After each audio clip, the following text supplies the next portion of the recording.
Bonjour à toutes et à tous. Bonjour Isabelle. Nous sommes ravis de vous accueillir aujourd'hui au Hub des territoires avec nos partenaires, la Fédération des entreprises publiques locales et intercommunalités de France, sous la houlette de la direction de l'investissement et de la direction du réseau de la Banque des territoires, pour ces rencontres du Hub consacrées aux entreprises publiques locales, aux EPL, à l'échelon intercommunal, avec de nombreux témoignages aujourd'hui pour partager des bonnes pratiques. Et j'en remercie également les témoins et les collectivités qui sont là, qui se sont jointes à nous pour témoigner. Alors quelques mots tout d'abord sur le Hub. Notre vocation au Hub, c'est d'inspirer, concrétiser et rassembler l'écosystème des acteurs territoriaux pour accélérer les projets de transition. Et ceci au travers d'événements, d'ateliers, de résidences, de pitch de start-up qui réunissent à la fois les territoires, également tout un ensemble de partenaires, que ce soit des acteurs publics ou privés, afin d'accélérer effectivement cette transition. Alors ne manquez pas de vous abonner à notre newsletter, le lien est dans le chat, et également de consulter notre programmation en ligne. Vous y retrouverez toute la partie événements publics, notamment le 17 juin, un atelier sur les foncières de redynamisation, également en partenariat avec la Fédération des EPL. Les EPL qui sont décidément donc à l'honneur en ce mois de juin. Nous allons donc étudier, sous l'angle des intercommunalités, ces véritables bras armés des collectivités locales qui innovent et impulsent au service des transitions. Alors, l'Observatoire de la Fédération des EPL, l'Épiscope 2021, a mis en avant des chiffres clés. Avec plus de 14 milliards d'euros de chiffre d'affaires produits sur l'année 2020, les 1355 entreprises publiques locales s'établissent effectivement comme des entités clés du tissu économique. Je vais donc passer la parole à notre experte Banque des territoires de ce sujet, Isabelle Bonaujoin, qui est responsable du pôle EPL de la Banque des territoires, pour animer donc ces 2 heures de témoignages, d'échanges et de bonnes pratiques. Merci. Merci à toi, très sincèrement. Merci au Hub des territoires pour son accueil. Intercommunalité EPL, tu l'as dit, c'est déjà une dynamique en marche. Plus d'une intercommunalité sur 3 aujourd'hui qui s'appuie d'ores et déjà sur une entreprise publique locale pour mettre en œuvre ses compétences, pour développer, contribuer à son développement territorial.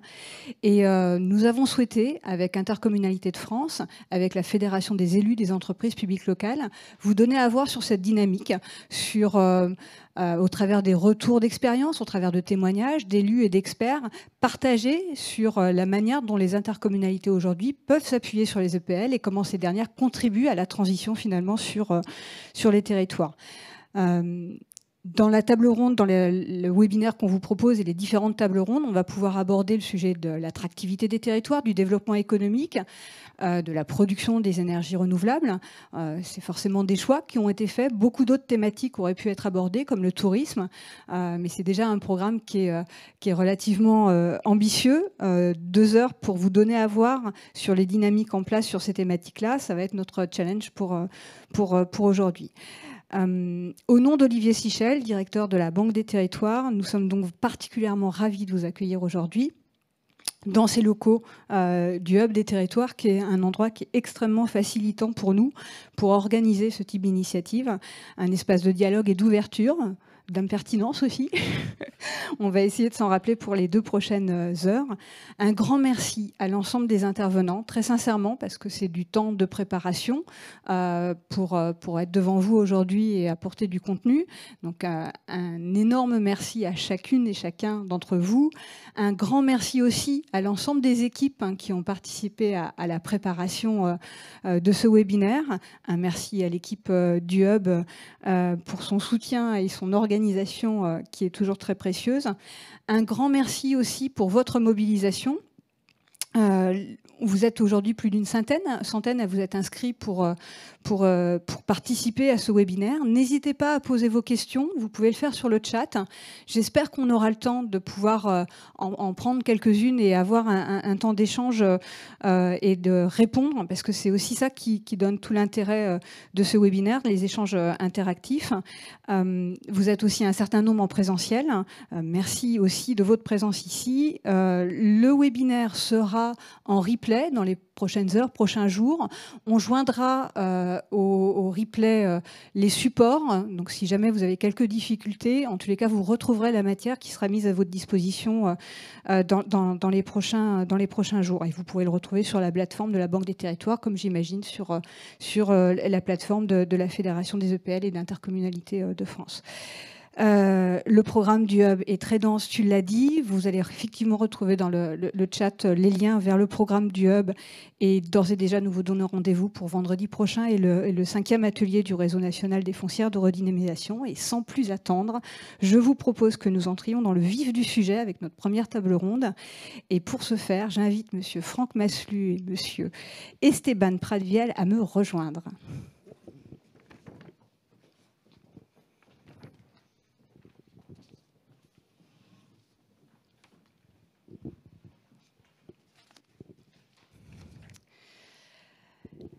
J'ai le plaisir donc d'être entourée pour cette première table ronde par Franck Maslu, qui est vice-président de Chartres Métropole, en charge des finances et de la prospective et des relations avec les entreprises publiques locales, et administrateur de la Fédération des élus des entreprises publiques locales, d'ailleurs où nous siégeons ensemble, et Esteban Pradviel, qui est responsable de la veille et prospective de la Fédération des élus des EPL. Merci à vous sincèrement de votre présence. Je vous propose que nous commencions ensemble, Franck. Est-ce que vous pouvez d'abord nous présenter en quelques mots l'intercommunalité de Chartres Métropole ? Bien sûr, bonjour à toutes et à tous. Merci pour cette invitation. Alors, Chartres Métropole voilà, est un territoire à proximité de l'Île-de-France. On est à peu près à 1 heure de l'Île-de-France et du centre de la capitale. Une agglomération qui s'est étendue au fil des années, puisqu'il y a encore une petite dizaine d'années, nous étions 7 communes urbaines et on est passé respectivement de 7 à aujourd'hui 66 communes. Donc vous voyez donc là aussi donc des changements assez importants en tant qu'élu pour administrer effectivement ces compétences. Il y a eu l'évolution législative aussi avec les compétences des lois et notamment de la loi NOTRe qui est venue effectivement modifier les intercommunalités et les compétences qu'on exerce et les services publics. Et donc il faut trouver derrière ça, je dis 66 communes, 135 000 habitants, une volonté d'organiser notre territoire un petit peu différemment. Alors nous, on a été élus en 2001. On a connu cette agglomération avec les 7 communes urbaines. Et pendant un certain nombre d'années, on s'est surtout basé effectivement sur à la fois des délégations de services publics, à la fois sur des compétences exercées en régie. Et on trouvait avec le président de l'agglomération effectivement qu'il fallait trouver des outils pour, on va dire, accélérer la modification de ce territoire et de son dynamisme. Et on y reviendra à travers d'autres questions, d'où la mise en place effectivement d'un certain nombre de structures et d'EPL. Alors, vous évoquez le développement important, significatif de l'intercommunalité. Pour vous, c'est quoi aujourd'hui les enjeux significatifs des intercommunalités et plus particulièrement de Chartres Métropole ? Ben, c'est d'avoir déjà au premier lieu, d'avoir en tant qu'élu des objectifs et des orientations politiques bien définies sur notre vision de ce territoire. Je vous l'ai dit, on est passé de communes essentiellement urbaines à des communes périurbaines et rurales, avec effectivement des souhaits à la fois des élus, mais aussi des habitants qui peuvent être effectivement des fois un petit peu opposés. Mais il faut avoir cette ligne directrice, bien sûr. On a décidé d'ouvrir ces compétences et bien au-delà des obligations de la loi NOTRe. Je l'évoquais tout à l'heure, en prenant des compétences supplémentaires sur tout ce qui concerne en fin de compte l'aménagement du territoire. On va parler énergie tout à l'heure, on va parler aménagement, on va parler peut-être de tourisme, de développement économique, de l'ensemble des réseaux. Aujourd'hui, quand on aménage un nouveau quartier, quand on fait un nouveau lotissement, eh bien, on a besoin de travailler tous ensemble et sur des thématiques et des réseaux secs, par exemple, sur tout ce qui concerne les déchets, sur tout ce qui concerne les transports, sur l'eau potable, l'assainissement. Et voilà, on a décidé de reproduire un petit peu, alors peut-être parce qu'on vient aussi l'un et l'autre du privé avec Jean-Pierre Gorge, de reproduire un petit peu un modèle d'une une société privée avec une holding et puis ses filiales. Voilà, notre holding, eh bien, c'est un petit peu notre agglomération, Chartres Métropole. Et voilà, on est venu encapsuler ces compétences et confier effectivement ces services publics, un grand nombre de services publics à travers ces entreprises publiques locales. Et donc concrètement, comment vous vous appuyez sur les outils de l'économie mixte pour mettre en œuvre votre politique ? Alors comment on s'appuie, c'est avant tout effectivement là aussi le fruit de démarches bien en amont, voilà, de mesurer effectivement là aussi à travers les outils qu'on avait mis en place les performances attendues, que ce soit par nos propres services quand c'était en régie ou par le biais de délégations de services publics. Quand vous passez comme ça rapidement de 7 à 66 communes sur un périmètre complètement différent, vous avez besoin d'une certaine agilité. Et on s'est vite rendu compte que même des délégations de services publics ne répondaient pas à nos attentes parce que c'est des négociations qui peuvent être parfois complexes, compliquées, avec l'entreprise qui avait entre guillemets cette délégation. Et on s'est dit qu'il était bon ton de participer plus activement au choix. Et comment participer à ces choix? C'est en étant au pilote de ces structures. C'est l'avantage des entreprises publiques locales, que ce soit une SEM, CEMOP ou SPL. C'est qu'aujourd'hui, on est à la fois décisionnaire en étant capital, on décide ensemble, même quand on a expérimenté les cas des CEMOP, on crée un certain nombre d'outils en plus qu'un simple conseil d'administration. On vient créer des comités d'investissement, on vient créer un comité de gestion qui nous font participer, nous élus, et je pense que c'est ça l'essentiel, sur les grandes décisions de ce territoire et d'être au plus près aussi de nos administrés. J'évoquais rapidement en introduction le fait que plus d'une intercommunalité sur 3 aujourd'hui s'appuyait sur l'économie mixte. À votre avis, pourquoi ? Pourquoi ce dynamisme et ce regain d'intérêt à cette échelle intercommunale ? Mais je crois que voilà, autant les SEM historiquement se sont développés au fil du temps. Le législateur est venu compléter ces outils à travers, dans un premier temps, les créations des sociétés publiques locales, des CEMOP encore plus récemment. Nous, on est très axé sur ce partenariat public-privé. Donc, je pense que là, le législateur a parfaitement compris l'attente des élus et des collectivités territoriales et plus précisément des agglomérations. C'est un modèle reconnu à la fois en France, mais on peut parler aussi en Europe. Vous disiez tout à l'heure 1350 entreprises publiques locales sur le territoire national, mais quand vous voyez en Allemagne, en Autriche, en Italie, on est plus près de 4000 entreprises publiques. Je crois que c'est un modèle aujourd'hui qui a fait ses preuves en Europe et en France et qui, je parlais tout à l'heure d'agilité, je crois que c'est un des maîtres mots aussi qu'on a quand on est au sein de ces structures. On sait tous que nos collectivités et le cadre réglementaire, je parlais notamment du cadre financier, est très lourd pour exercer certaines de ces compétences et n'est pas du tout adapté, malgré les mesures peut-être de simplification qui sont mises en place. C'est de répondre aussi, et au fil du temps, on l'a parfaitement vu aussi, nous, à nos difficultés, notamment, mais on y reviendra très certainement, sur le recrutement de nos personnels pour exercer des compétences plus techniques. On va parler tout à l'heure énergie, quand vous avez besoin de recruter des ingénieurs. C'est plus compliqué à recruter dans une collectivité que dans une entreprise publique locale.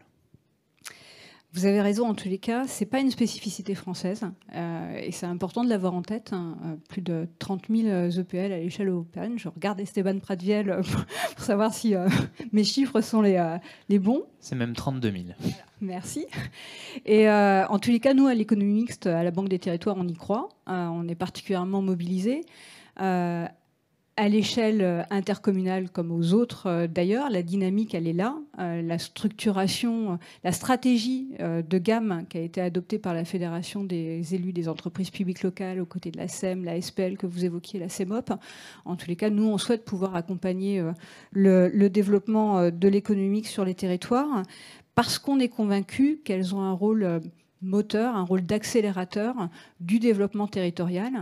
L'agilité que vous évoquiez, Franck, de ces outils, elle est précieuse, elle est utile. On l'a vu dans le cadre de la relance. Et c'est vrai qu'on est particulièrement mobilisé à la Banque des Territoires.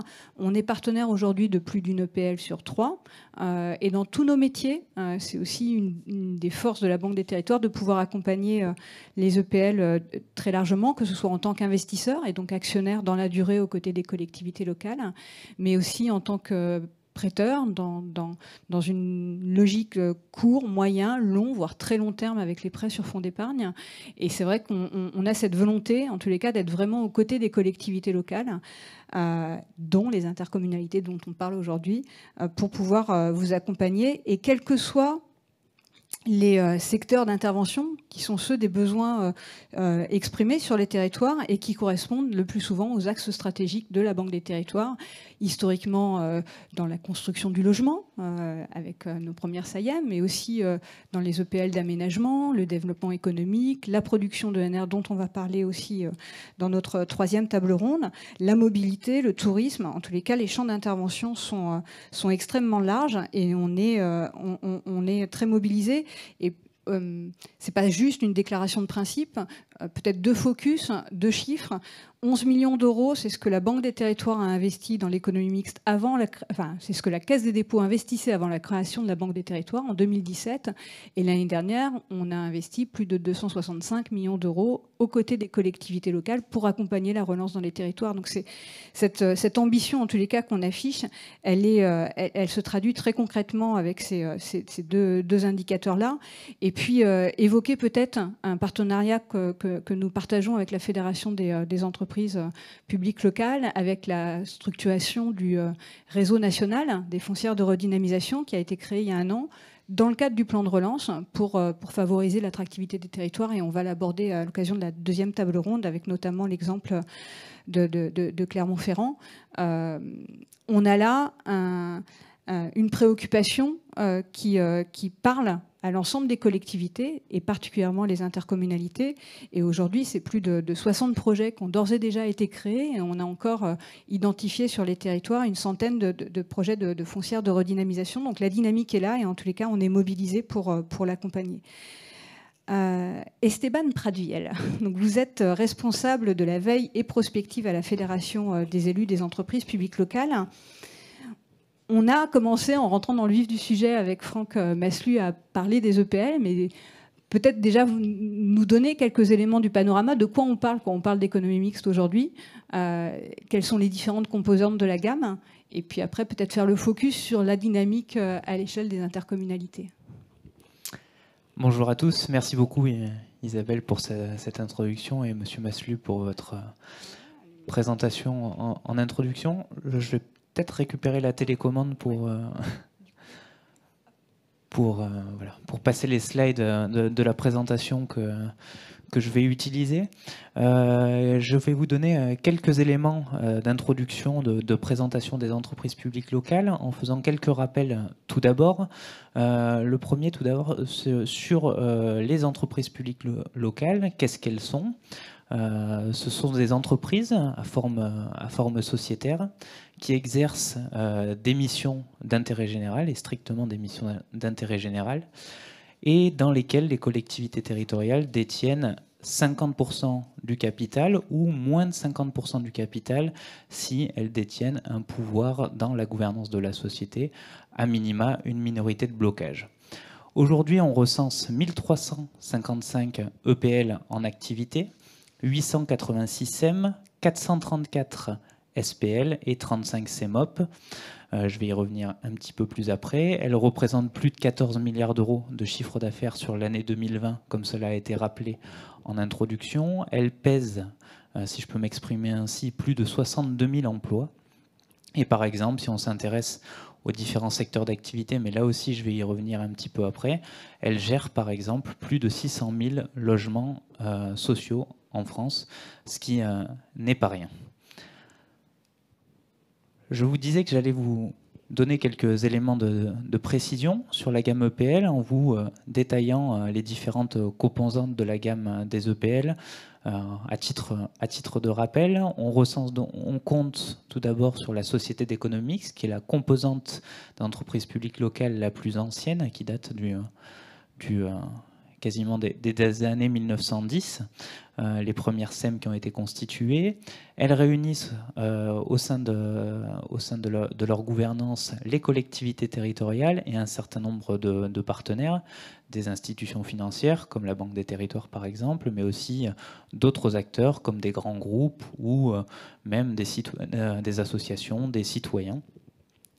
Leur relation contractuelle avec les collectivités locales, simplement pour vous préciser qu'elles évoluent dans un champ concurrentiel, c'est-à-dire qu'il y a une mise en concurrence des contrats qu'elles peuvent avoir avec les collectivités locales, et elles ont quelques spécificités. Elles peuvent être des opératrices d'investissement, elles peuvent constituer des filiales et elles peuvent conduire des opérations en propre sous réserve d'intérêt général.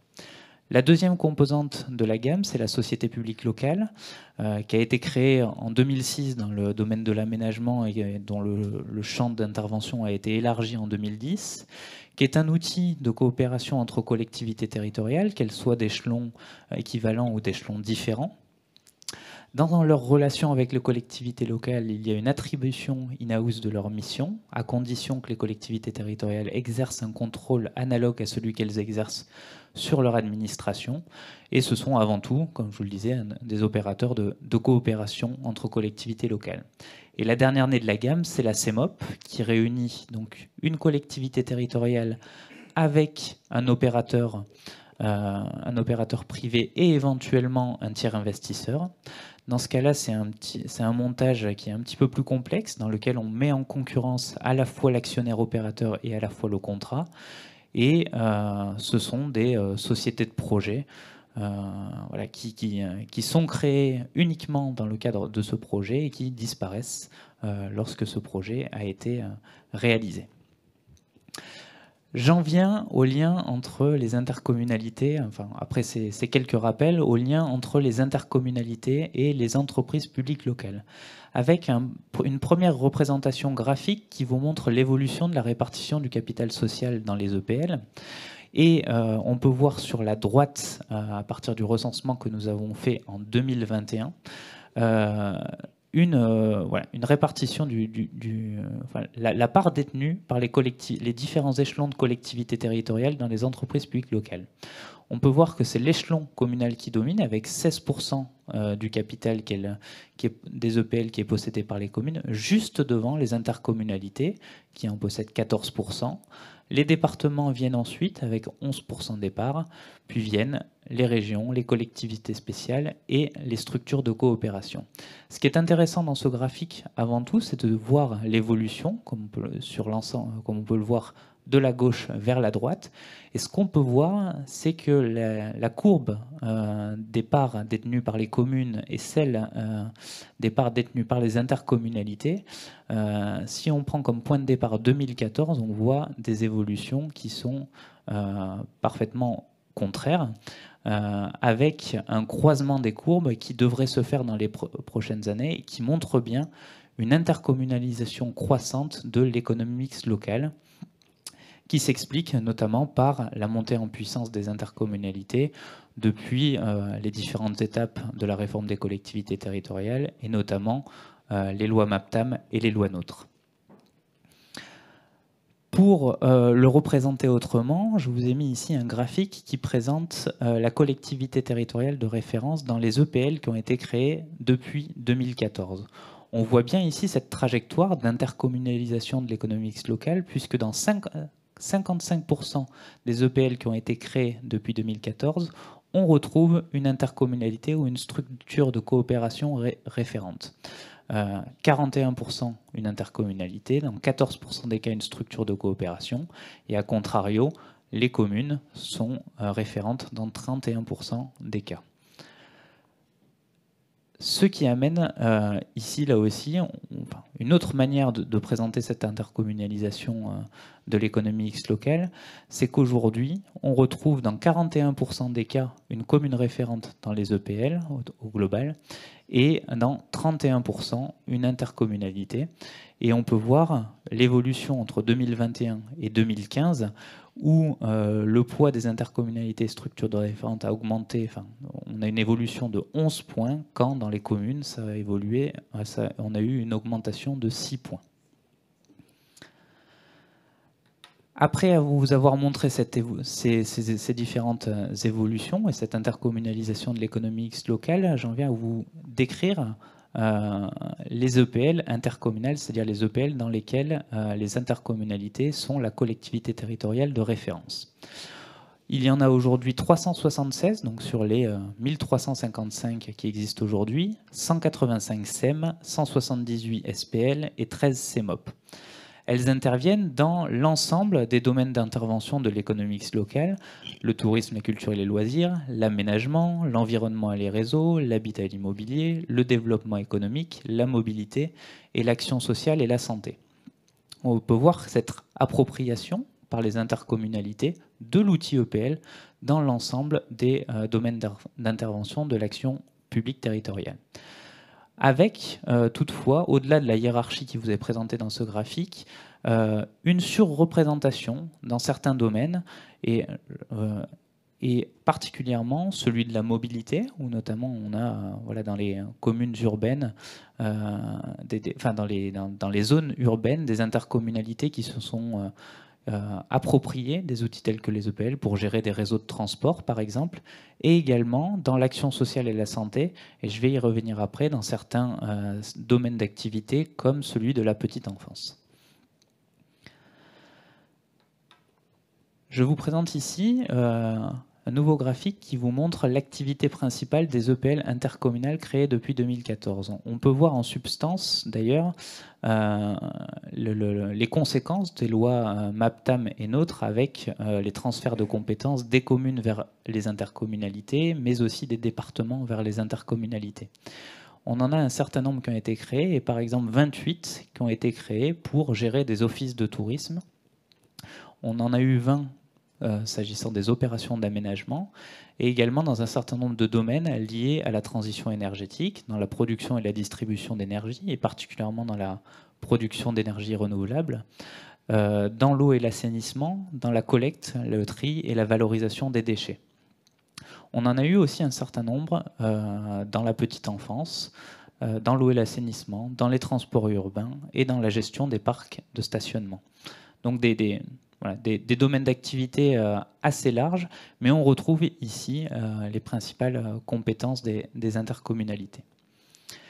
Et pour finir cette présentation, je souhaiterais revenir avec vous sur quelques EPL intercommunales que l'on peut qualifier d'emblématiques, même si on aurait pu aussi en cibler un certain nombre d'autres. Avec un premier exemple, avec la SPL Arras Pays d'Artois Tourisme. Donc, c'est une EPL, c'est une SPL, une société publique locale, qui réunit la communauté urbaine d'Arras, la commune d'Arras et également d'autres communautés, intercommunalités, la communauté de communes Sud-Artois, la communauté de communes Aux Artistes-Marquion et la communauté de communes Campagne de l'Artois. Ces intercommunalités ont choisi de se réunir et de créer un outil EPL pour gérer leur office de tourisme, mais également d'autres missions, la promotion territoriale, l'accueil et l'information touristique, la mise en réseau professionnel. Elle est amenée aussi à gérer un certain nombre d'équipements, et l'un des plus emblématiques est le Beffroi d'Arras, pour ceux qui ont eu l'occasion de visiter cette ville. Un autre exemple que je peux vous donner, qui est une initiative emblématique en matière de transition énergétique, c'est la CEMOP Pays de Gex Énergie, située à la frontière franco-suisse dans le territoire de l'Ain, et qui réunit la communauté d'agglomération Pays de Gex, la Banque des Territoires et Dalkia, filiale d'EDF, dédiée au réseau de chaleur. Cette CEMOP a été créée en 2021. Elle est chargée de concevoir, construire et exploiter un smart grid thermique d'une ZAC, une zone d'activité commerciale à Ferney-Voltaire dans l'Ain.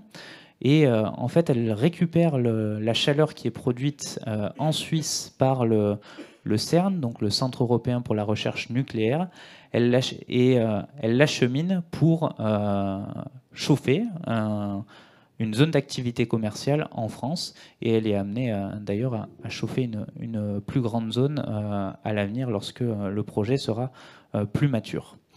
Un dernier exemple que je voulais vous présenter, je vous parlais de petite enfance tout à l'heure, et donc avec la SPL des Monts du Lyonnais, qui est une société publique locale qui intervient dans le domaine de la petite enfance sur le territoire des Monts du Lyonnais, dans le Rhône et un petit peu dans la Loire aussi, parce que c'est une des particularités du territoire, c'est que c'est une communauté de communes qui est composée de communes qui ne sont pas sur le même département. C'est une SPL qui gère un certain nombre de missions liées à la petite enfance, et notamment qui gère 5 crèches sur l'ensemble du territoire, et voilà, qui réunit plusieurs communes, plusieurs communautés de communes, des communautés de communes qui ont fusionné par ailleurs, et qui aujourd'hui est un bel exemple de développement des EPL dans ce domaine de la petite enfance. Merci beaucoup Esteban, d'autant que ce sont des exemples que nous n'allons pas retrouver dans les tables rondes qui vont suivre. Je pense notamment au tourisme et à la petite enfance. Donc c'était important de pouvoir les partager. 2 messages clés dans votre intervention finalement. Les données sur l'actionnariat des EPL qui mettent en lumière un mouvement d'intercommunalisation de l'actionnariat des EPL existantes de manière très substantielle. Et puis la dynamique enregistrée depuis 2014 sur l'économie mixte intercommunale, et notamment dans les nouveaux métiers de l'économie mixte, et vous avez cité la petite enfance. Peut-être, compte tenu du timing, je vais être obligée de ne pas prendre de questions sur cette table ronde introductive, mais peut-être laisser le mot de la fin à vous, Franck Maslu, le mot de conclusion de cette première table ronde. Peut-être pour que vous puissiez partager avec nous sur votre vision de comment les intercommunalités doivent accompagner finalement ce développement, cette dynamique de l'économie mixte sur leur territoire.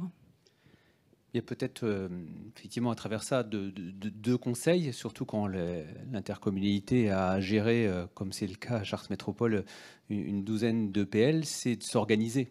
Bien entendu, en nommant par exemple un élu en charge de ces entreprises publiques locales, comme c'est mon cas sur Chartres, avec ma compétence financière. Voilà, j'ai la particularité de siéger dans tous les conseils d'administration ou d'être censeur, voilà, par exemple, donc d'avoir une vision globale. Mais en dehors des élus, c'est aussi de créer à l'intérieur de nos propres services dans les intercommunalités des services dédiés. C'est vrai que dans la fonction publique, on n'a pas forcément des gens qui sont aujourd'hui, qui connaissent le droit des sociétés, qui ne savent pas comment on gère une société publique, même si elle est publique, qui se rapproche quand même des sociétés privées. Donc c'est une organisation, peut-être éventuellement effectivement des compétences nouvelles au sein de ces intercommunalités. Mais je crois que c'est aussi essentiel. On doit néanmoins contrôler l'ensemble des actions de ces entreprises.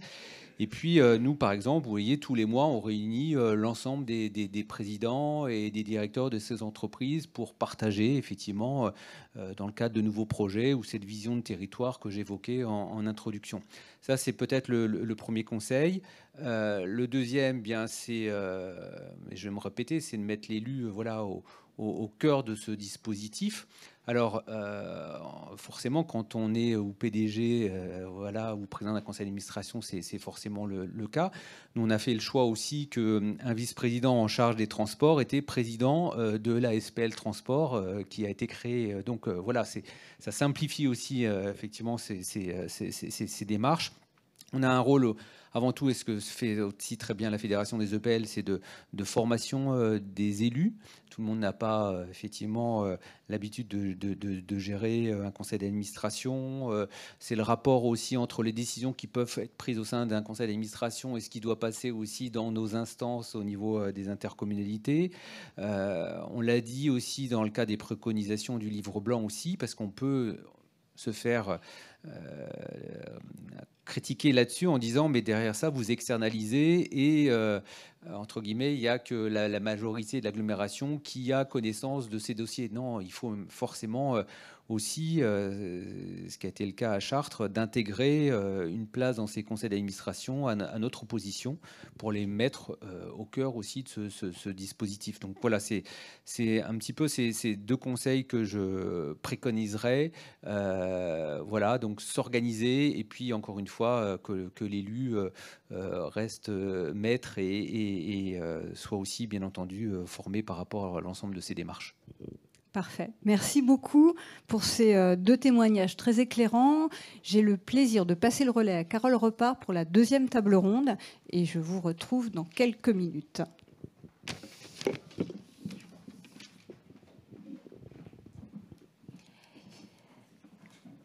Merci Isabelle.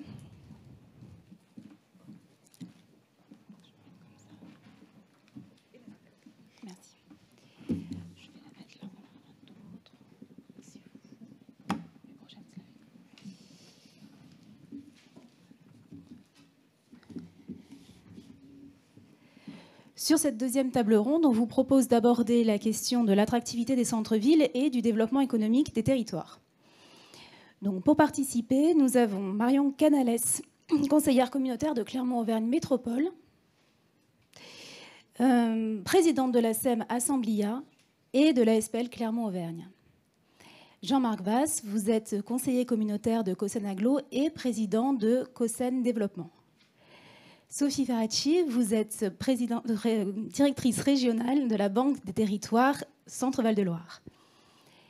Charlotte Sorin-Descamps, tu es directrice générale adjointe d'Intercommunalité de France et responsable du pôle développement économique chez Intercommunalité de France.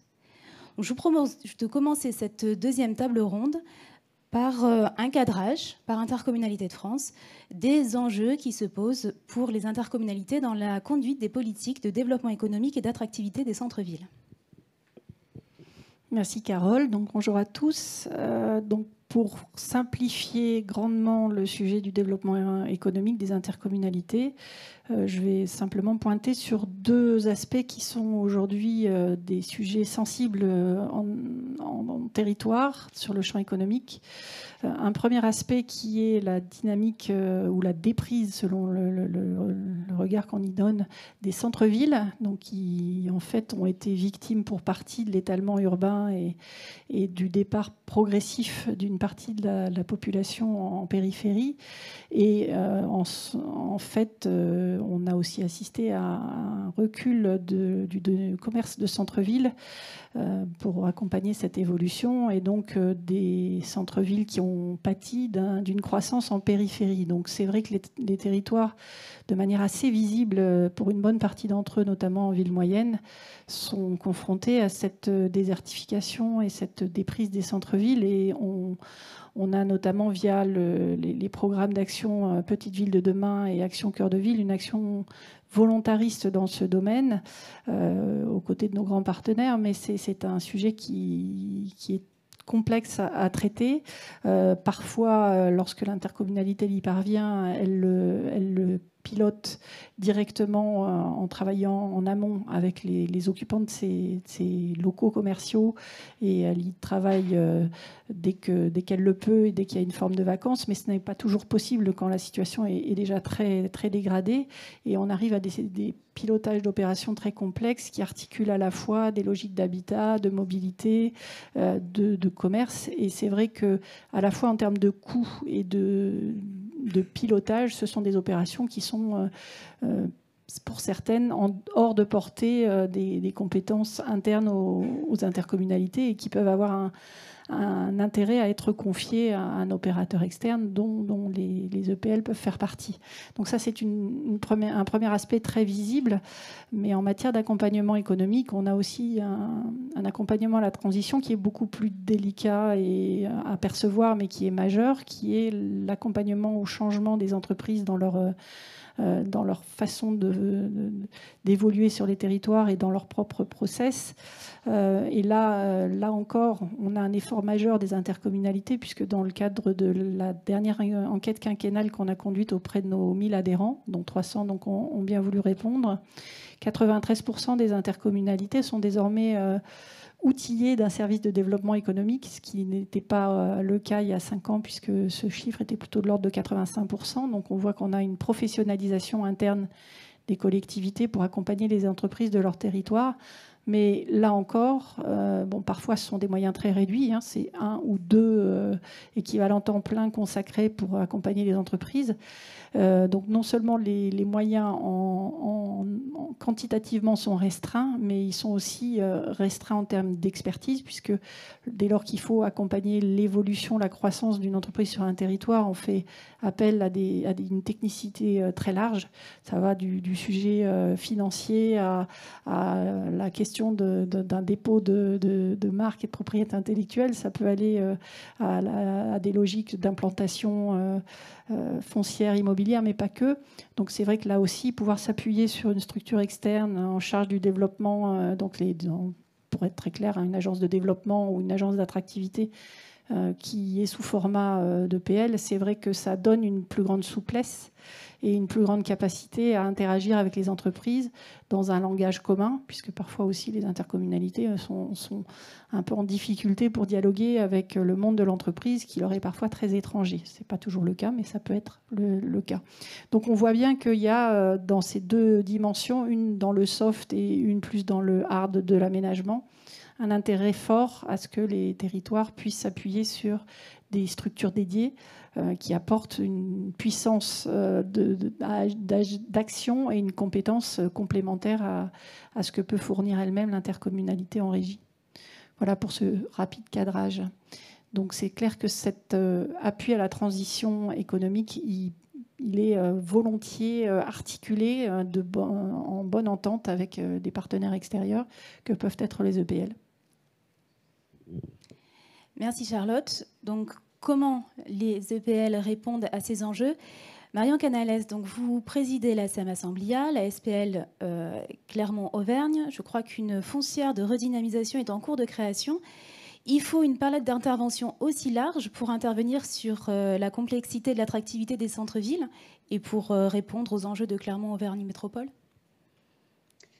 Oui, bonjour à tout le monde. Bien sûr, la Assemblia est une SEM relativement récente qui est le fruit de la loi Elan, puisque c'est un bailleur qui a fusionné avec une SEM d'aménagement. Donc on a une palette de la fabrique urbaine très très vaste qui ne se concentre pas forcément que sur la métropole, même si c'est l'actionnaire majoritaire. Et j'ai beaucoup apprécié les propos du vice-président parce qu'il a parlé de l'agilité et c'est la raison pour laquelle cette SEM a été mise en place.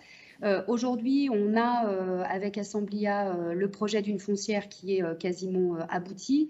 On a également abouti à une société civile de construction-vente qui permet sur un secteur qui n'est pas dit Pinel de pouvoir offrir des solutions d'habitat.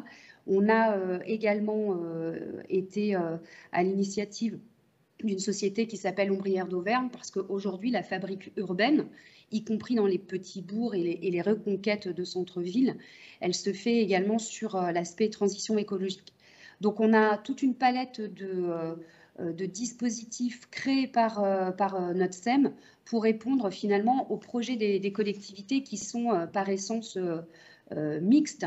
On s'intéresse évidemment à refaire la ville sur la ville, reconquérir les centres-bourgs, activer la transition écologique et refaire aussi les zones d'activité économique sur les friches qui peuvent exister, puisque avec l'enjeu du zéro artificialisation nette à venir, évidemment, c'est une préoccupation très forte, notamment des métropoles, pour pouvoir continuer de développer des solutions agiles et qui répondront aux enjeux d'attractivité économique et de besoin de sobriété sur le foncier. Voilà un peu pour les objectifs et les outils. Cette palette d'outils, vous l'avez dit, monsieur le vice-président, elle a un intérêt. Passer par une SEM, ça a un intérêt parce qu'en fait, la collectivité décide c'est les projets qui commandent. Hein. La collectivité doit mener son projet et nous sommes le bras armé de ces décisions et de ces objectifs au long terme. Je dis souvent qu'une SEM, c'est une société à actionnariat patient parce que les projets structurants sont forcément longs, que les collectivités qui sont les actionnaires majoritaires d'Assemblea en tout cas, sont patientes parce qu'elles savent que refaire un quartier, un écoquartier, lancer un renouvellement urbain comme nous on le fait à Clermont-Ferrand avec Assemblea, c'est forcément des enjeux de 15 ans. Et on a besoin les collectivités dont je fais partie ont besoin aussi de déporter l'ingénierie ailleurs parce que vous l'avez très bien dit, Monsieur le Vice-président, pour des enjeux de portage de dettes financiers, de portage de compétences. Ces outils SEM sont là pour répondre plus vite et plus fort aux enjeux et aux projets menés par les collectivités qui sont seuls décisionnaires. Est-ce que vous pouvez nous en dire un petit peu plus sur les foncières de redynamisation? Qu'est-ce qu'elle va apporter en plus dans toute cette palette? Cette foncière, elle est créée principalement pour le moment parce qu'on a un gros sujet d'industrie. Donc, ce sont les ACC qui sont au cœur de la ville de Clermont, donc vraiment au cœur métropolitain. L'objectif, c'est de porter le projet de redynamisation de tout le secteur et de tout l'outil. Donc, cette foncière, derrière, elle va porter évidemment le foncier et créer une société de projet ensuite pour pouvoir sécuriser le projet et accompagner la construction, la reconstruction de l'outil industriel de cette entreprise. Merci beaucoup. Monsieur Voss, donc vous, le développement économique, vous connaissez très bien. Est-ce que vous pouvez nous dire un petit peu comment COSEN Développement répond aux enjeux de son territoire? Bonjour à tous. Écoutez, COSEN Développement, c'est d'abord effectivement une EPL au service d'un territoire. Ce territoire, c'est COSEN Aglo. J'ai effectivement, alors si ça passe, s'il vous plaît. Non, peut-être. Voilà. Ce territoire dont vous voyez la carte, qui est à 4 heures de Londres, de Bruxelles, à 1h30 de Paris, à 30 minutes de Rouen et du Havre, qui est armé sur le plateau et qui s'accroche à un méandre de la Seine. Ce sont 50 communes, 78 000 habitants. Parmi ces 50 communes, on a 4 communes nouvelles. Hein, c'est une particularité. Alors, il y a des territoires qui en comptent beaucoup plus, mais nous, pour une interco, c'est déjà bien. Et c'est un territoire fort de 25 000 emplois. Ces emplois que l'on compte à la fois dans le public, bien sûr, mais dans le privé, bien évidemment, indépendant. 40% de ces emplois sont dans les services, mais surtout 26% dans l'industrie. Donc il y a une part industrielle de ce territoire qui est réelle et qui est ancien. On compte plus de 6 800 établissements, presque 6 900. Et le PIB est constitué à 35% de l'industrie du territoire. À telle enseigne que dans l'opération lancée par l'ANCT sur territoire d'industrie, nous avons candidaté à l'échelle de l'axe Seine et que nous avons été retenus, le Havre bien sûr, on passe par nous, on va à Rouen et on continue, pour que nous puissions nous engager sur un sujet de transition qui est celui de la décarbonation de l'économie. On compte 5 filières d'excellence. L'énergie d'abord, nous comptons une plateforme pétrolière, donc ça fait un peu ancien monde.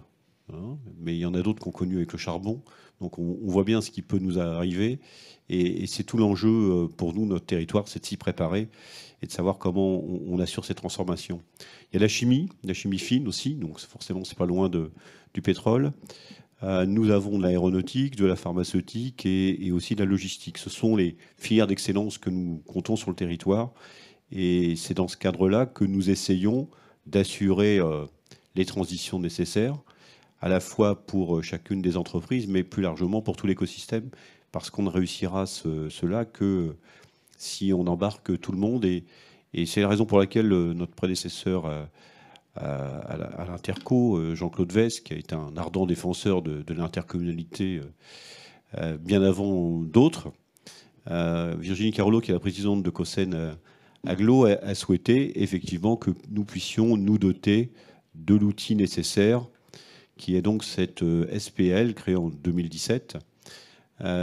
C'est une SPL avec une équipe de 34 collaborateurs. C'est-à-dire que c'est une agence de développement Autrefois, c'était une association qui était beaucoup plus modeste.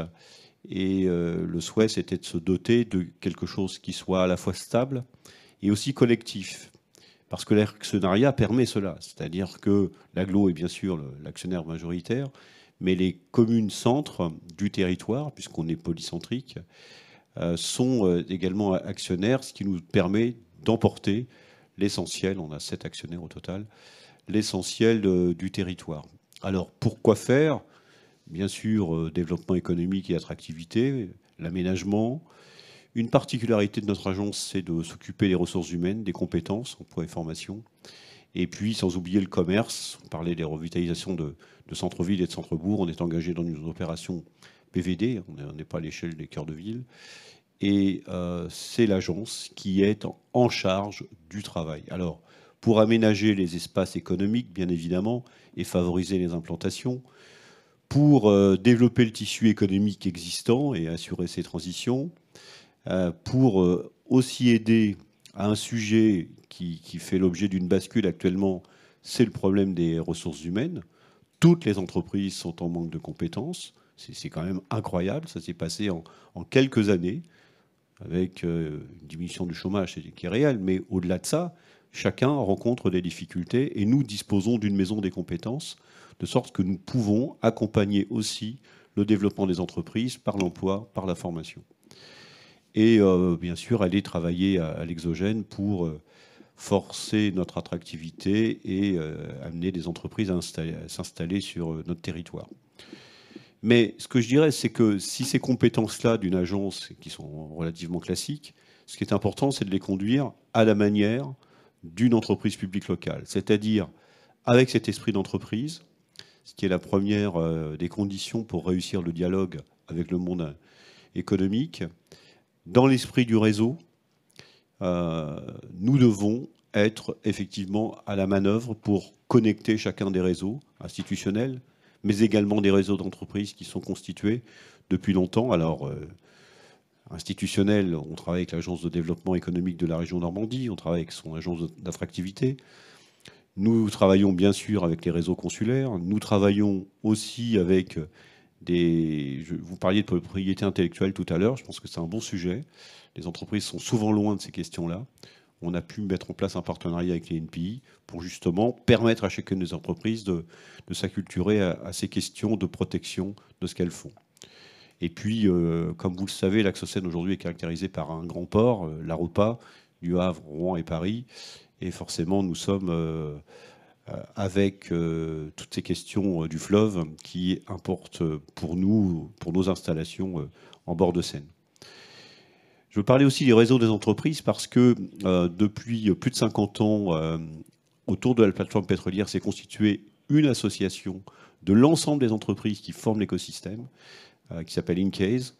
Et on peut même penser que ce travail collectif a été le moyen d'un dialogue fructueux avec les collectivités d'une façon générale.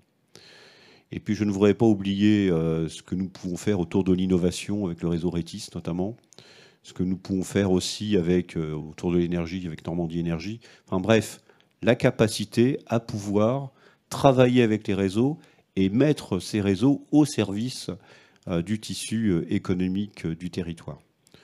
Je manquerais à ma tâche si je ne parlais pas des commerçants, parce que les associations de commerçants, c'est le premier réseau de proximité en quelque sorte. Et vous savez combien à l'échelle de la revitalisation des bourgs et des petites villes, les commerçants sont essentiels. Je voudrais dire que notre travail, il se fait bien évidemment sous la forme d'une stratégie que nous développons, avec d'abord, et nous le revendiquons, une culture industrielle forte. Nous n'avons pas peur de l'industrie. Et en ces temps de reconquête de souveraineté industrielle, c'est tout à fait essentiel. On a 9 sites Céveso classés haut, donc ça veut dire qu'il y a cette culture industrielle sur place. Et je vous parlais de cette association Incase qui exerce ce travail collectif depuis 50 ans. Nous essayons bien sûr de porter des grands projets de développement et de favoriser les synergies. Alors d'abord autour de la filière énergétique. C'est-à-dire que du pétrole, eh bien, on a pensé qu'il fallait aussi travailler sur d'autres vecteurs. Notre présidente Virginie Carollo aimerait bien candidater pour le nucléaire, dans ce qui s'annonce pour après 2030 ou 2040, mais nous avons pu mettre en place une filière hydrogène avec H2V qui a été repris par Air Liquide. C'est pour nous important, mais il n'y a pas que ça. Nous avons de la chaleur fatale. La plateforme, elle en produit beaucoup. On est en train de mettre en place un réseau de chaleur qui ne va récupérer que 10% de cette chaleur qui partait pour justement irriguer le territoire d'une énergie nouvelle avec cette vapeur d'énergie fatale. Et puis on a un autre axe extrêmement important, et vous avez vu sans doute dans la presse la décision d'Eastman de s'installer sur notre territoire de Port-Jérôme avec le recyclage des déchets, des plastiques particulièrement. C'est un projet d'envergure, hein, c'est $1 milliard d'investissement. Et pour nous, c'est en train de nous assurer une bascule de l'économie du territoire. Donc ce renouveau industriel, on le fait à la fois avec des entreprises qui sont en place et qui préparent leur transition, et à la fois avec des entreprises nouvelles. Et ce qui est important, c'est l'écosystème que nous essayons de créer, parce que dans l'économie circulaire, on le sait, notre prédécesseur parlait toujours d'écologie industrielle, nous avons voulu mettre en place des filières transverses qui font que les déchets des uns peuvent devenir des produits des autres. Et aujourd'hui, dans les choix d'implantation des entreprises, on est extrêmement frappé de l'intérêt qu'elles portent, non pas dans une analyse de filière, mais dans une analyse transverse, de se dire qui j'ai à côté de moi avec qui je pourrais travailler pour effectivement améliorer ma circularité. Et ça, c'est tout à fait essentiel. Et nous essayons bien évidemment de poursuivre ce travail. Et je crois que la caractéristique de notre agence de développement économique, c'est justement d'avoir cette approche territoriale. Je l'ai dit aussi sur le volet des compétences, j'insiste un peu parce que je considère que, toutes les entreprises nous ont dit, mais c'est extrêmement intéressant de bénéficier localement d'une maison des compétences qui permet d'accéder à la question des ressources humaines, tellement nous en manquons.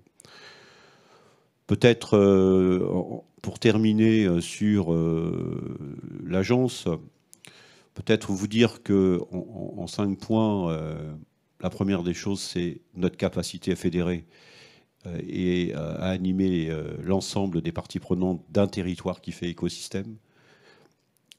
Nous avons, les 34 collaborateurs ont cette culture d'entreprise. C'était dit tout à l'heure, il faut que chacun joue son rôle. Le souhait de la présidente, c'était de dire, il faut que l'agglo soit l'agglo, c'est la collectivité. Certains disent, vous savez, une collectivité, ça gère comme une entreprise. Non, tout le monde sait bien que c'est pas vrai. Par contre, l'EPL se gère comme une entreprise.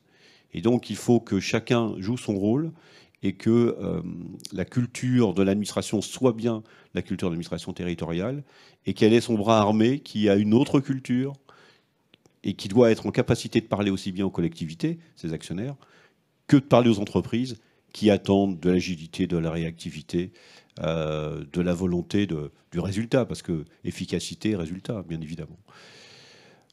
Nous sommes reconnus comme tels et nous le faisons bien sûr dans l'exercice de la compétence économique avec la région qui est chef de file en la matière. Ce lien fort que nous avons avec les entreprises, ça se traduit par des conventions d'entreprise, ça se traduit par des clubs RH, ça se traduit par des événements que nous organisons autour des transitions. Et c'est comme ça que nous essayons de les embarquer les unes après les autres pour préparer ces transitions. Voilà les quelques mots que je voulais vous dire sur la nécessité de disposer avec la SPL d'une capacité à faire l'interface entre le monde économique, qui est demandeur, qui est très demandeur, et le monde des collectivités qui porte l'intérêt général. Et nous devons d'être dans cette interface pour assurer cette réussite. Merci. Merci beaucoup, Monsieur Voss, pour cet exposé très complet. Merci beaucoup. Sophie Ferracci, est-ce que vous pourriez revenir et nous redire un petit peu quels usages on peut trouver pour l'économie mixte pour porter les projets des intercommunalités avec des exemples?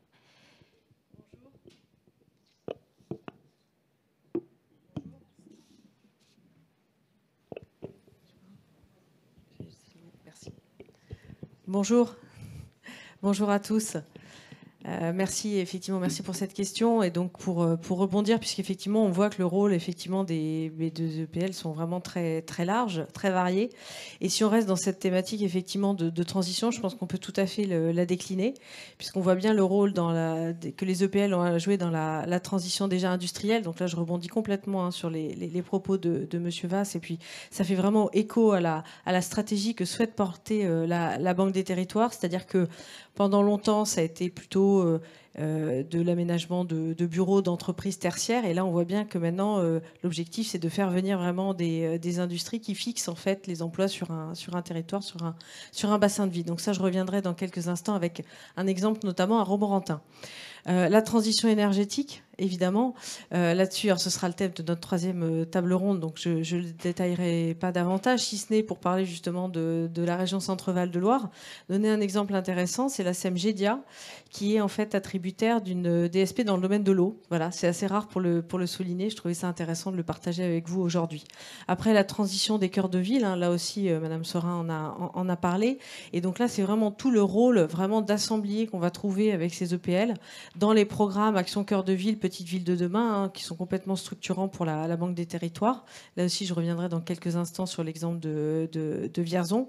Et c'est vrai que ça a été souligné, mais rappelez vraiment que trouver autant de compétences dans un seul outil, c'est-à-dire être capable d'être maître d'ouvrage sur des études d'ingénierie, savoir faire de l'aménagement, savoir faire être promoteur, et derrière avoir même des filiales d'investissement dans des projets, en fait, il n'y a pas d'autre outil. Et donc, ça montre bien, c'était les chiffres qui étaient montrés tout à l'heure, que ce sont des acteurs incontournables. Enfin, juste revenir, si vous voulez bien, dans le domaine du tourisme, qui a été aussi évoqué rapidement lors de la première table ronde. Très intéressant le domaine du tourisme, parce qu'il ne faut pas oublier qu'en matière d'attractivité économique, le tourisme, c'est quand même une activité qui est non délocalisable, parce qu'il y a les atouts de ces territoires. Donc en ça, effectivement, aussi, les EPL ont tout leur rôle. Pour vous donner là aussi une illustration en Centre-Val de Loire, on a très récemment posé la première pierre d'une résidence hôtelière à Blois. Et donc, c'est un projet qu'on a mené avec Trois-Val Aménagement, pour la partie donc aménagement, en fait, construction du bâtiment, et aussi avec Territoire Développement, qui est notre co-investisseur dans les murs de cette résidence hôtelière. Et n'oublions pas aussi, dans le domaine touristique, ça a été aussi évoqué quand on parlait du beffroi d'Arras, mais aussi, effectivement, ce rôle vraiment des EPL dans la gestion des grandes infrastructures de tourisme et d'événementiel. Et là-dessus, je vais parler à nouveau de Chartres, qui va bientôt avoir un nouveau parc des expositions qu'on est ravis d'ailleurs de financer sous le volet prêt avec donc la ville, la métropole de Chartres. Et je ne crois pas trahir de secret en disant que ce sera la SPL Chartres Métropole Événement qui animera et qui gérera en fait ce concept. Donc voilà un petit peu, vous voyez un peu les différents, toute cette palette d'activités que les EPL peuvent développer. Donc pour vous donner ensuite peut-être un exemple un petit peu plus précis dans le domaine de la transition industrielle, peut-être si on peut juste passer à la slide suivante. Merci. Voilà, donc c'est l'exemple en fait de l'usine Caillot à Romorantin. Donc ça, c'est très intéressant. Caillot, donc c'est un équipementier de premier rang au service des industries automobiles et aéronautiques, qui crée en fait des colliers de serrage et d'étanchéité. Et en fait, à un moment, Caillot, on était, je crois, en 2015 à peu près, a voulu regrouper en fait ces deux sites et a choisi en fait le site de la ZAC des Granges, qui appartenait donc à la SEM Trois-Val Aménagement, qui du coup a pu effectivement les mettre à disposition et construire, en fait, faire à la fois l'aménagement et la promotion du site. Et derrière, en fait, la Banque des Territoires a pu investir aux côtés de la SEM Territoire Développement et de l'entreprise Caillot dans l'entreprise qui porte en fait les murs de l'usine. Donc ça, c'est vraiment intéressant. Et une fois encore, et alors je me suis permise de mettre le Lego territoire d'industrie, mais en fait, cette opération, elle s'est faite avant territoire d'industrie, mais c'était justement, il y avait un côté préfigurateur, puisque l'idée, c'était justement vraiment d'accélérer. Et on voit bien que dans ce domaine territoire d'industrie, il y a vraiment de plus en plus de projets qui émergent. Pour vous donner d'autres exemples, en Pays de la Loire, effectivement, avec la SEM Orion, il y a ainsi un campus autour des métiers de la robotique qui est en train d'émerger. Et puis si on va alors là complètement à l'est du territoire, dans le pays de Montbéliard, avec la SEM Pays de Montbéliard Immobilier d'entreprise, là c'est tout un foncier en fait dans le cadre de requalification en fait d'usine Peugeot, qui est en fait mis à disposition de fournisseurs de premier rang de Peugeot. Voilà, donc le domaine de l'industrie est, je trouve, particulièrement intéressant. Revenir aussi, pour vous donner un autre exemple d'illustration sur les SEM les foncières de revitalisation, on en a parlé un petit peu tout à l'heure, c'est celui de la SEMVI. Alors, très intéressant en fait les foncières, parce que ce qui est intéressant dans la notion de foncière, c'est qu'évidemment vous allez avoir un portefeuille d'actifs. Et donc qui dit portefeuille d'actifs, c'est-à-dire que vous allez avoir plusieurs actifs. Et donc là, ce qui va être très intéressant, c'est sur la gestion de votre risque, puisque du coup vous allez pouvoir avoir des actifs de nature, de taille différente, ou avec des expositions au risque un petit peu différentes. Et donc c'est effectivement, ça se prête bien pour quand on a des projets un peu globaux. Typiquement, Action Cœur de Ville, puisque Vierzon fait partie du programme Action Cœur de Ville. Et donc là, quand le programme Action Cœur de Ville a été initié, Vierzon assez vite a dessiné en fait le projet qu'elle avait pour redynamiser son territoire, sauf qu'en fait on s'est rendu compte qu'elle n'avait pas forcément l'outil, enfin comment passer à la phase opérationnelle. Bon, plutôt que de créer un nouvel outil, en fait, la SEMVI elle existait depuis 1991, donc c'est dit que c'était l'occasion effectivement de s'en servir. Voilà. Et donc là vous voyez effectivement l'actionnariat qui est intéressant puisque vous avez à hauteur de 48% la communauté de communes Vierzon-Solon-Berry et puis vous avez aussi la ville de Vierzon à hauteur de 21%. Donc là ce qui est très intéressant, c'est de voir que vraiment les deux, en fait, les deux collectivités locales travaillent extrêmement bien ensemble, à la fois la communauté de communes et la ville, puisque du coup vous allez avoir évidemment un certain nombre de problématiques qui vont être imbriquées quand on va parler de commerce, quand on va parler d'aménagement, quand on va parler d'habitat. Donc ça c'est très intéressant parce que c'est vraiment un bon exemple de travail qui se fait en très bonne intelligence. Donc tout de suite, il a fallu rentrer en fait dans le vif du sujet parce qu'il s'agissait en fait de sauver la dernière chocolaterie de Vierzon, c'est important le chocolat, et la dernière charcuterie aussi, c'est tout aussi important. Voilà. Donc tout de suite, il a fallu rentrer dans le vif du sujet et en fait, il y a eu plein de d'initiatives très pratiques qui ont été développées, qu'on a retrouvées d'ailleurs dans plein d'autres villes, Action Cœur de Ville ou aussi les petites villes de demain, pour pré-commercialiser en fait un certain nombre d'espaces, puisque l'idée c'était de lutter contre la vacance, de remettre des commerces. Il y a un comptoir du commerce qui a été créé avec la communauté de communes Vierzon-Solon-Berry. Voilà, pour échanger en fait les échanges et puis les procédures avec les porteurs de projets. Il y a eu aussi à un moment un dispositif j'offre une boutique. Donc là, c'était un peu le concept de commerce éphémère avec des baux à des prix réduits, des sous-locations pour tester en fait, vous voyez, des usages sur une période de 6 mois. Et puis il y a eu aussi des opérations beaucoup plus ambitieuses sur donc la fameuse avenue de la République, qui était qui est une des principales artères et qui souffrait de vacances. Et donc là-dessus, ça a été s'attaquer aux grandes galeries qui était un peu l'enseigne, vous voyez, un petit peu phare. Donc celle-là, elle a été reprise. On parle d'une surface de 1000 m², donc vous voyez, qui est quand même assez importante. Et donc on a eu effectivement les collections du 8 qui ont pu ouvrir. Et en ayant comme ça, vous voyez, une espèce de vaisseau un peu amiral qui ouvre, derrière, il y a pu avoir en fait d'autres magasins qui ont pu ouvrir. Et donc on voit le taux de vacances qui a vraiment diminué, qui était encore de 33% en 2011 et qui a pu baisser, qui est aujourd'hui aux alentours de 17%. Et l'objectif, c'est d'être d'ici quelques années à 12%. Donc c'est vraiment cette logique de dynamique en fait qui a pu être enclenchée.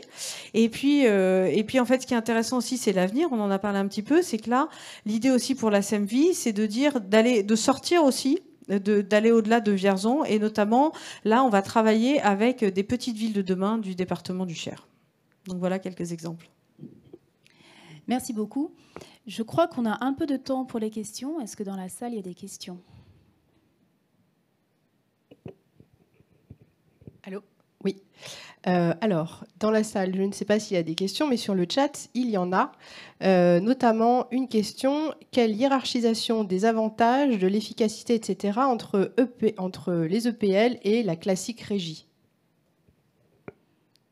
Alors, monsieur Vasse ou Charlotte, peut-être, c'est une question. Bon, la question, elle est classique, bien évidemment.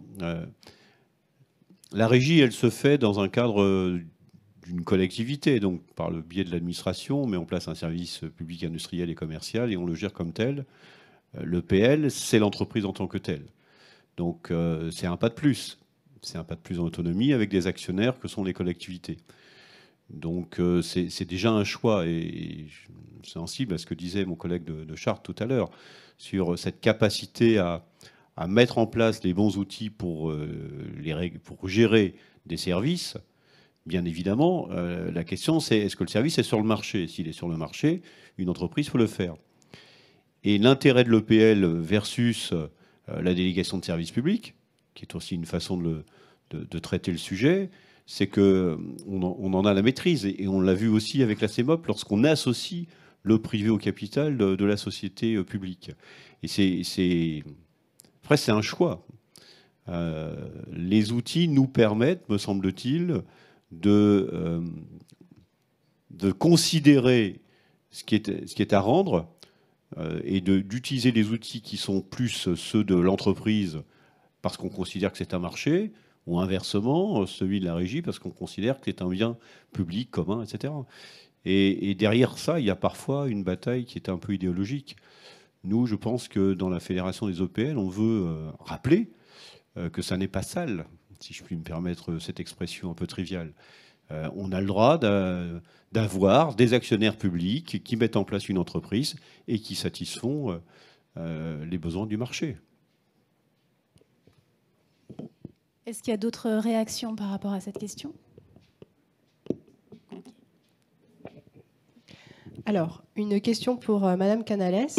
Donc, si on parle de temps long pour ces projets de redynamisation, est-ce que le risque, ce n'est pas que les besoins aient évolué une fois que le projet soit finalisé ? Et est-ce que vous pouvez réexpliquer, reparler un peu de ce que signifie ce temps long et les avantages que cela peut comporter par rapport à des projets plus rapides à mettre en place ? Alors, le temps long, je l'ai abordé dans le cadre de tout ce qui était action de rénovation urbaine. Donc, ce temps long, ce n'est pas évidemment le même temps que celui que les collectivités nous demandent de tenir pour des activités de réindustrialisation ou de village artisanal. Voilà. On est plutôt sur le temps long des programmes en rue quand on refait la ville sur la ville. Quand on requalifie des espaces urbains comme on le fait actuellement à Clermont-Ferrand, où on détruit ce qu'on appelle la muraille de Chine, donc avec près de 600 logements qui vont donc tomber entre 2020, au moment où ça a été lancé, et l'année prochaine.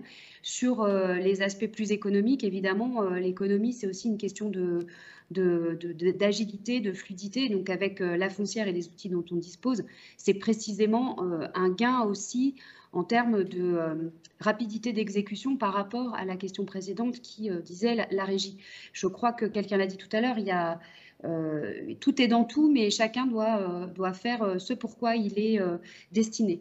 Et la concurrence parfois entre des services du développement économique dans des métropoles avec des agents, des salariés de la société d'économie mixte dans les requalifications de zones d'activité, etc., elle est parfois un peu délétère. Voilà, le temps long sur les aspects économiques, c'est pas ça, c'est pas le sujet. Je parlais du temps long sur les aménagements urbains et ce qu'on doit nécessairement, le mouvement qu'on doit nécessairement accompagner. L'avantage aussi par rapport à une régie, je vais me permettre d'être complémentaire aux propos d'avant.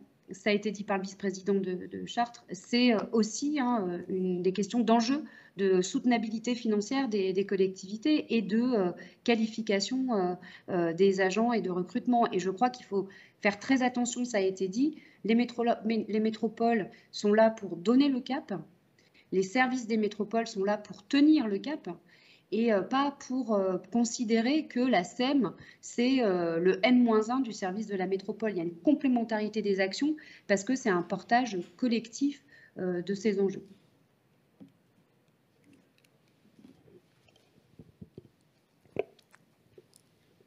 Merci beaucoup. Une question cette fois-ci pour Madame Saurin et pour rebondir sur cette question du cadre de la revitalisation de centre-ville ou de centre-bourg. Est-ce que vous auriez des exemples de collaboration réussie entre EPL et intercommunalité ?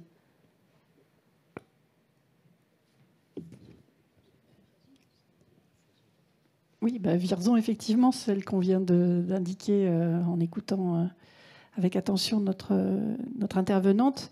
Alors, pour Petite Ville de demain, c'est pas évident puisque le programme, comme vous le savez, est beaucoup plus récent et il est encore en train de se déployer. Pour Action Cœur de Ville, donc on a l'exemple de Vierzon qui est assez significatif. Dans tous les cas, l'échelle intercommunale pour y travailler est intéressante puisqu'on le sait très bien, que ce soit la politique de l'habitat, de la mobilité ou du développement économique qui est au cœur de ces questionnements de revitalisation des centres-villes, c'est bien des compétences intercommunales qui sont en jeu. Et donc de pouvoir articuler à la fois un dialogue entre la commune concernée, l'intercommunalité et éventuellement un opérateur dédié, c'est encore plus performant que de faire travailler chacun séparément. Donc voilà, je ne sais pas si ma question, si la question est suffisamment couverte par ma réponse, mais je trouve que cet exemple-là est particulièrement éclairant.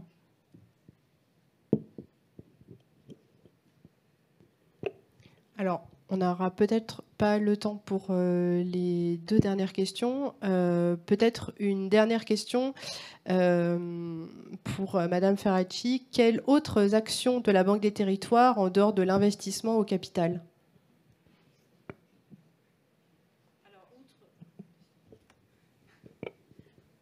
Outre l'investissement effectivement en capital, on a en fait en fonction des projets, on peut faire du prêt en fait sur certaines opérations, et notamment en fait ce qui est très intéressant, c'est quand on va être sur des géographies prioritaires comme Action Cœur de Ville, Petite Ville de demain ou en quartier politique de la ville, on peut aussi prêter à des structures privées. Donc si on a des projets privés, on peut prêter en fait sur des structures, des montages en fait privés, auxquels participeraient en fait les EPL. Donc ça c'est déjà quelque chose qui est effectivement intéressant.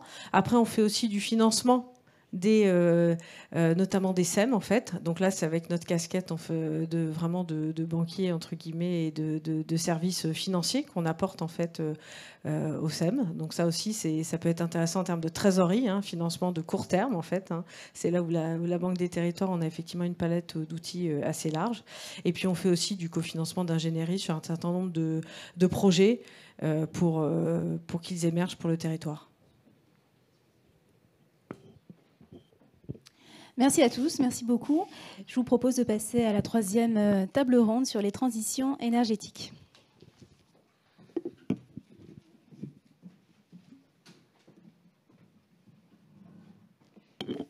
Merci beaucoup, Carole. On va pouvoir se retrouver pour cette 3e et dernière table ronde avec,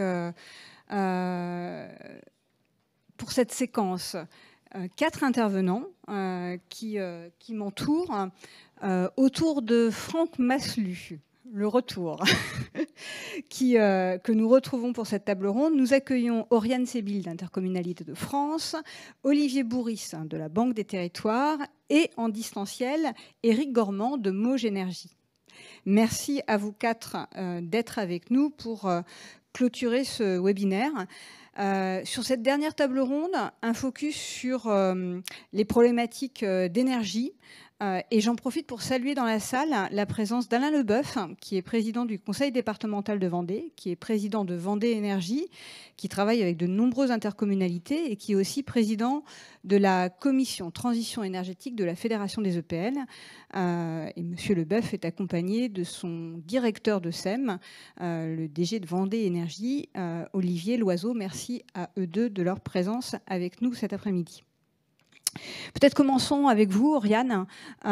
Vous êtes conseillère environnement et sur les politiques d'énergie au sein d'Intercommunalité de France.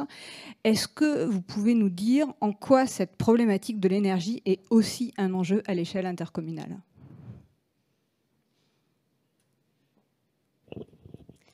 Merci. Je vais commencer en partageant quelques chiffres clés issus d'une enquête que l'on a conduite sur l'implication des intercommunalités dans la production énergétique locale.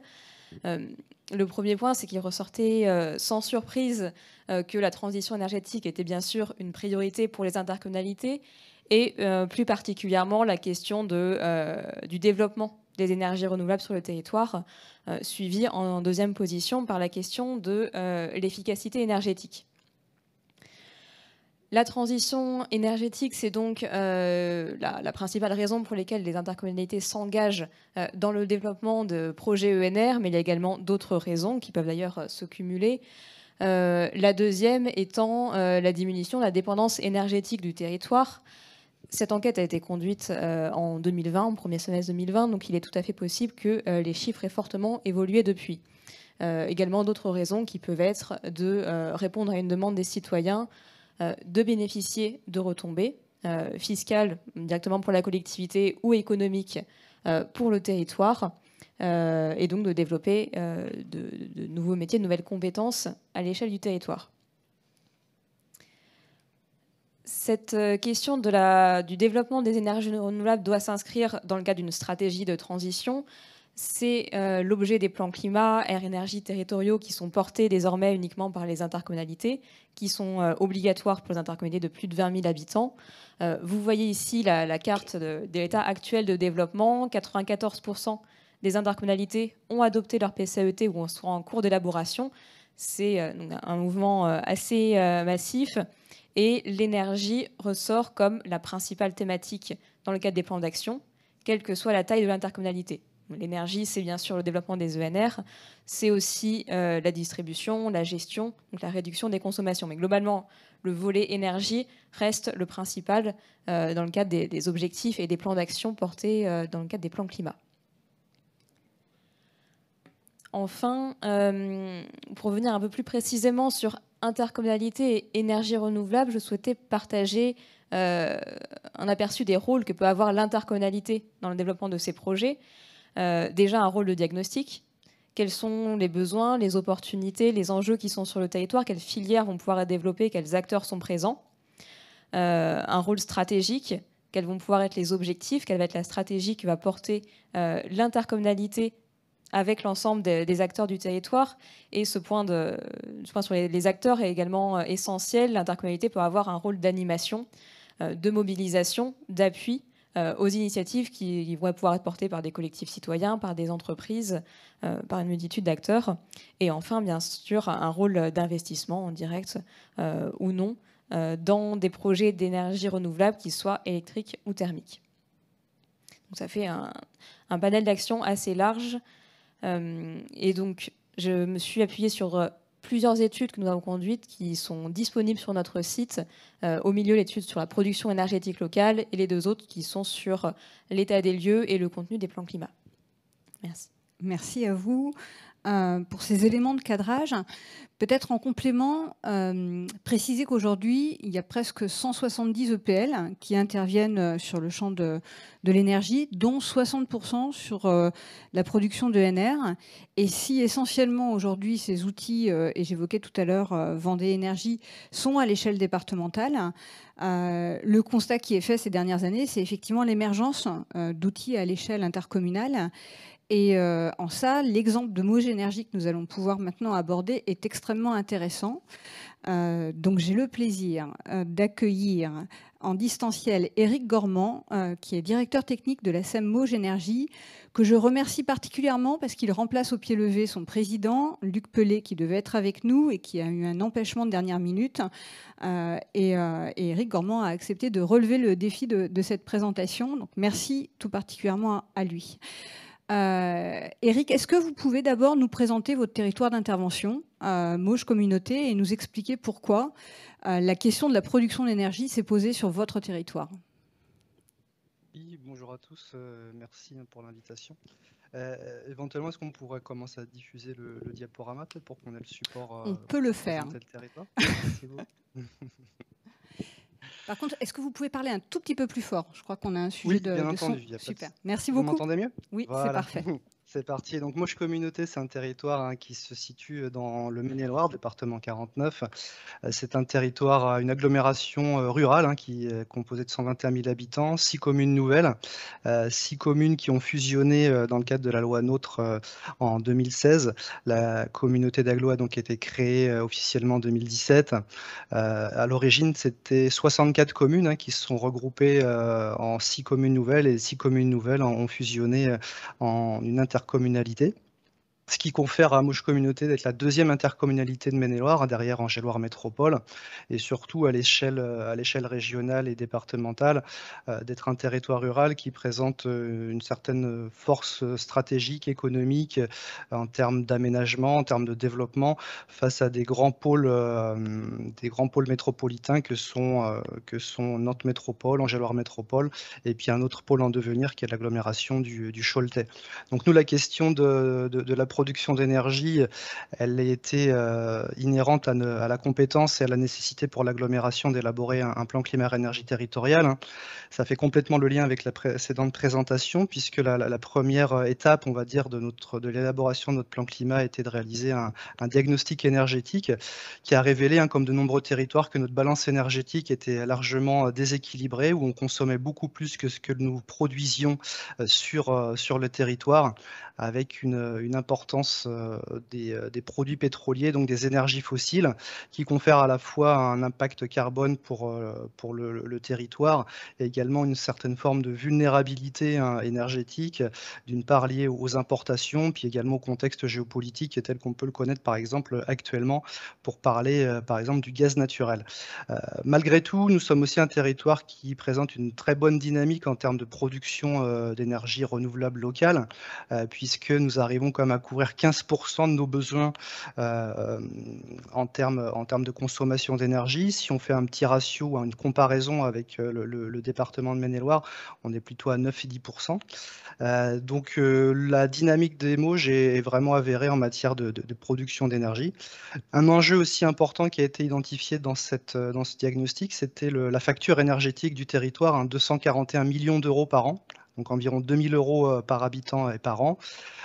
Les objectifs, ça va être de réduire cette facture énergétique dans la mesure du possible, et puis aussi de relocaliser un peu cette facture énergétique et de relocaliser les retombées économiques. Donc on va dire que les vecteurs de développement et d'intéressement sur la question des ENR sont corrélés autour du développement économique local, donc faire du développement énergétique renouvelable une source de développement pour le territoire, et également que le développement des ENR soit une source de cohésion territoriale et non pas donc un sujet qui divise. Alors comment on va y arriver, je vous le présenterai dans la suite de la présentation.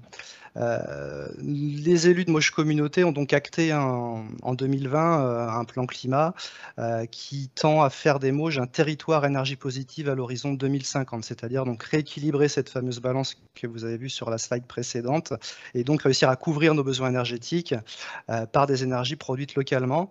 Alors bien entendu, pour atteindre cet objectif, il faudra passer par des axes de développement qui sont la sobriété, l'efficacité, qui nous permettront à terme de réduire nos consommations d'énergie avec des objectifs de moins 20% à l'horizon 2030 et moins 50% à l'horizon 2050, et puis de réussir à couvrir donc ces besoins énergétiques par des énergies renouvelables produites localement. L'objectif que nous sommes fixés en 2030, c'est donc 40% d'ENR dans le bouquet énergétique local. Donc on se rend compte que dans la décennie 2020-2030, la marche est quand même importante à franchir, de passer de 15% à 40% d'énergie locale. Et du coup, comment la SEM Mauges Énergie s'inscrit dans cette stratégie ? Alors, la SEM Mauges Énergie s'inscrit dans cette stratégie. Alors, avant que la SEM soit créée, les élus ont défini aussi des principes de développement ONR sur le territoire qui ont amené finalement à la création d'un outil juridique et financier qu'est la SEM, des principes qui sont inhérents à la gouvernance, qui est un peu l'élément fondateur de la politique de développement ONR sur le territoire. Donc, une priorité à la gouvernance territoriale, l'idée d'associer aussi dès le démarrage des projets des citoyens, des associations, des entreprises dans le développement des projets, d'une part pour en renforcer l'acceptabilité, puis d'autre part aussi pour, comme je le disais, renforcer la cohésion territoriale en impliquant une diversité d'acteurs finalement dans ces sociétés de projets. Donc on a des exemples très concrets où on retrouve des collectivités, où on retrouve des citoyens, où on retrouve des acteurs économiques également au niveau de ces sociétés de projets. Un principe aussi autour de l'investissement, puisque nous sommes une société à vocation commerciale, donc nous avons une nécessité de rentabilité. On avait aussi fixé de prioriser le développement éolien, puisque le foncier disponible était assez réduit finalement. Et puis en termes de dividendes, on est aussi dans une idée d'intérêt général, hein, puisque au-delà de faire des boucles énergétiques locales et vertueuses, on veut aussi mettre en place des boucles économiques locales et vertueuses qui vont permettre pour Moche Communauté, en l'occurrence, en faisant retomber des dividendes liés à la production d'énergie, d'autofinancer une partie de sa politique publique autour de la transition écologique. Hein. Ça se concrétise par des actions autour de la mobilité bas carbone, autour de la lutte contre la précarité énergétique, autour de la rénovation énergétique. Et puis, bien entendu, au niveau de la SEM, c'est de pouvoir développer aussi de nouveaux projets. Donc, tous ces principes mis bout à bout, les élus se sont posé la question, comment maintenant on fait, comment on arrive à porter cette ambition politique et qu'est-ce qu'on crée finalement pour assumer ces objectifs-là et avec qui on travaille. C'est vraiment ce qui a initié la création donc, de la SEM Mogenergie en janvier 2020, donc avec des partenaires, trois actionnaires, pardon, donc Moche Communauté qui est l'actionnaire public unique et principal à hauteur de 79%, et puis deux autres acteurs privés, donc la Banque des Territoires qui nous a rejoint au niveau du capital à hauteur de 16%, puis la SEM départementale, Alter Énergie, avec laquelle on travaille complètement main dans la main. On a fait le choix d'une société d'économie mixte locale, d'une part pour pouvoir associer des acteurs publics et des acteurs privés, pour bénéficier du retour d'expérience, du savoir-faire, de l'expertise aussi de ces acteurs privés, puisque notamment Alter Énergie avait une expérience en matière de développement ENR ou d'exploitation de centrales photovoltaïques, par exemple. On voulait aussi avoir la capacité à créer des filiales, hein, puisque Mogenergie, même si elle porte des projets en propre, peut être aussi parfois assimilée à une holding où on crée des sociétés de projets pour les parcs éoliens, pour les centrales solaires, pour les stations bio-GNV, on va peut-être en parler après. Et puis c'était aussi d'avoir une forme de souplesse dans la gouvernance, c'est-à-dire de ne pas avoir non plus trop de collectivités coactionnaires pour ne pas engendrer une inertie au niveau des prises de décision. Donc ça, c'était aussi un enjeu important pour les élus. Et puis, dernier enjeu, c'était d'avoir un rayon géographique qui n'est pas trop limitant, même si aujourd'hui, le rayon d'action privilégié de Mogenergie, c'est le territoire de Moche Communauté.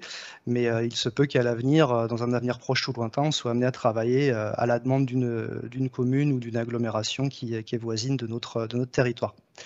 Donc les partenaires de la SEM, vous les avez sous les yeux, sont la SEM Alter Énergie et la Banque des Territoires. Et puis on travaille en contact direct avec des collectifs citoyens qui sont assez présents sur le territoire, notamment autour de l'énergie éolienne, avec des acteurs économiques qui sont également présents dans des sociétés de projets qu'on a créées autour du bio-GNV. Donc on va retrouver des transporteurs, des chargeurs, etc.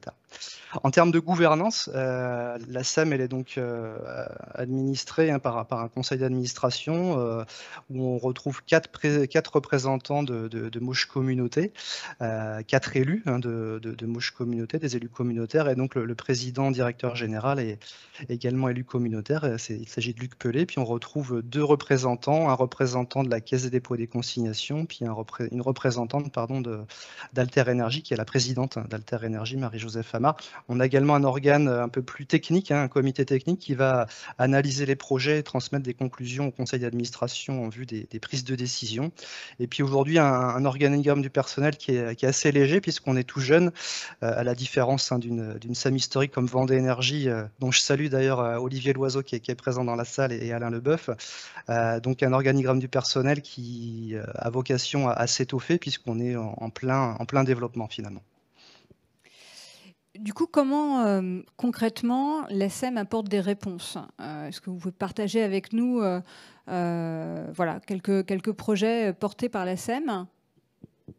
Oui, alors tout à fait. Alors, la SEM s'articule d'une part avec Moche Communauté, puisque la SEM fait partie intégrante, on va dire, du pôle développement de Moche Communauté, et que l'élu référent conseiller délégué aux énergies renouvelables de Moche Communauté est donc le président directeur général de Mogenergie. Donc Moche Communauté, elle vise à Mogenergie, pardon, elle vise à être au service de la collectivité, donc Moche Communauté, mais également des communes du territoire, et elle vise à réaliser un certain nombre de projets dans l'objectif de l'atteinte des fameux 40% d'ENR à l'horizon 2030.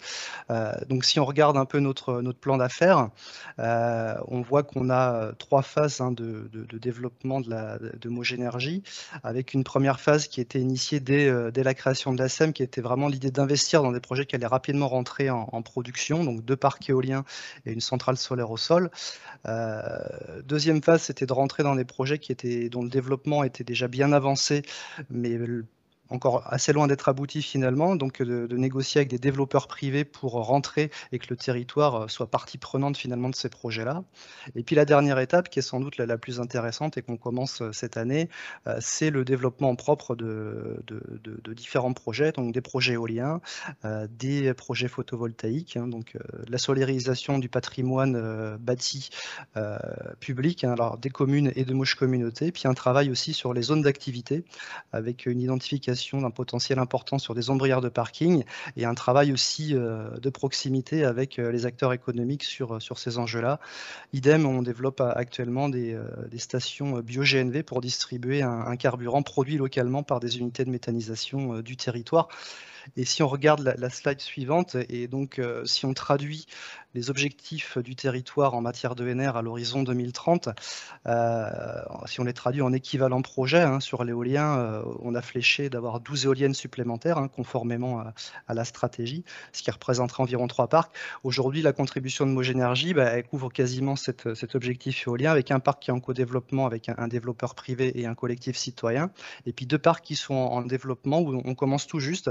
On a commencé à intégrer des discussions avec les élus locaux pour préparer le terrain, et puis avec des collectifs citoyens locaux également pour commencer les premières étapes du développement. Sur le photovoltaïque, la marche est beaucoup plus importante à franchir. 70 hectares de panneaux à mettre en place à l'horizon 2030.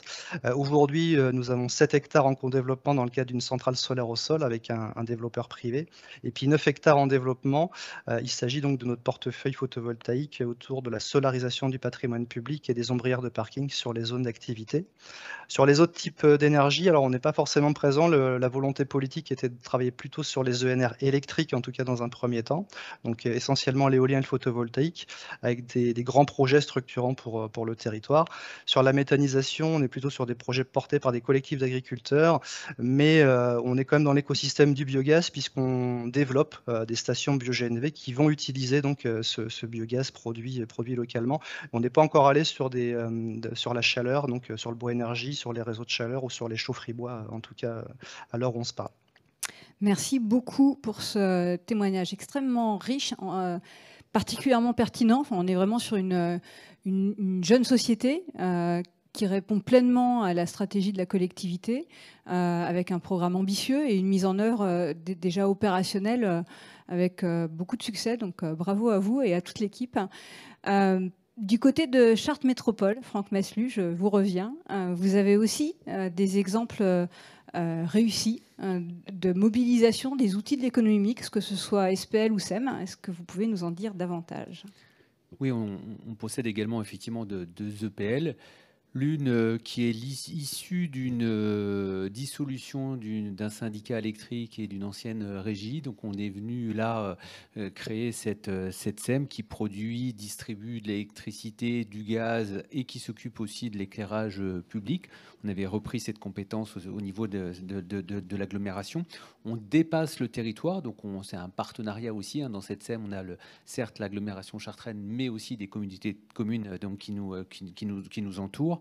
Donc ça, c'est la première expérience, Inelva Collectivité. Et puis la deuxième, c'est la création aussi plus récemment d'une SPL, Chartres Métropole Énergie, qui a repris un ancien réseau de chaleur qu'on est venu moderniser, étendre, qui s'étend aujourd'hui sur des communes urbaines de notre agglomération, qui s'étend aussi jusqu'au centre hospitalier, qui distribue aussi de la chaleur donc, à notre complexe aquatique. Et là, on est venu construire donc, une usine biomasse qui fonctionne donc au bois, qui permet de chauffer 4500 logements et qui produit aussi l'électricité avec la jonction effectivement de gaz. Et là, donc, on distribue en électricité environ 17 000 foyers. Un investissement conséquent puisque ça a représenté 57 millions d'euros. Donc c'est pas neutre. Il a fallu chercher les financements. On en a parlé tout à l'heure. Les garanties aussi fournies par bien entendu l'agglomération aussi. On y reviendra. Et puis derrière ces structures, et je repense à Synelva. Je reviens sur Synelva. On a parlé tout à l'heure à l'instant du photovoltaïque. On vient créer aussi des filiales. C'est le cas pour traiter du photovoltaïque. Alors nous, on a fait le choix de compléter le photovoltaïque sur les bâtiments professionnels.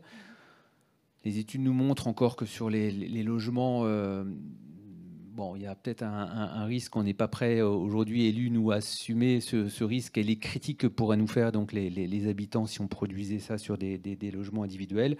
Mais voilà, aussi, on a très peu parlé de filiales cet après-midi, mais je pense que c'est aussi des outils complémentaires qui viennent compléter effectivement le fonctionnement d'une SEM comme on vient de le voir à l'instant. Oui, c'est particulièrement vrai d'ailleurs sur le secteur de l'énergie, où souvent la SEM fêtière porte un certain nombre d'opérations, mais que très souvent les projets les plus significatifs sont portés dans des filiales, ce qui a un double intérêt de dérisquer la société mère et puis d'aller chercher des partenaires, partenariats financiers, partenaires techniques qui ont les savoir-faire et un effet levier démultiplié pour la collectivité.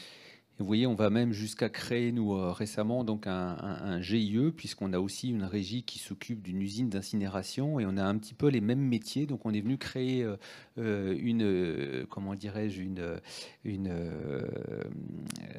j'ai oublié le terme à l'instant, donc un GIE, un groupement d'intérêt économique qui permet effectivement de faire des économies de moyens, notamment en regroupant la masse salariale sur ce GIE pour faire fonctionner à la fois donc notre usine d'incinération et notre usine biomasse.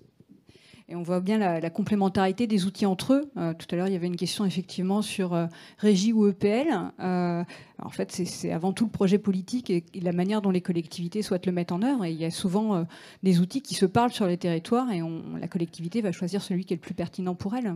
Bien sûr, parce que de toute façon, que cette usine biomasse et aujourd'hui, notre modèle économique s'est un peu déformé par rapport à ce qu'on connaît.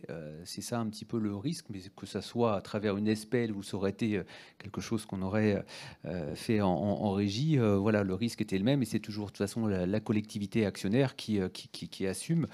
C'est vrai qu'aujourd'hui, par rapport au modèle de 2015, quand on a commencé à travailler sur cette usine, on nous avait dit que, puisque là on vient chauffer cette usine avec du bois de classe B qui avait profusion, aujourd'hui ce n'est plus le cas. Le gaz, avec l'effet de l'augmentation et comme on est sur des tarifs réglementés au niveau de l'électricité, c'est vrai qu'il faut être réactif là parce qu'effectivement le modèle économique est un peu chahuté.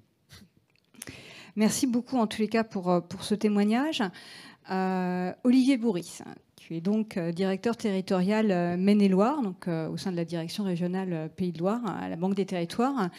De par tes missions, tu as de la visibilité sur un territoire qui est très dynamique et notamment en matière de production d'ENR.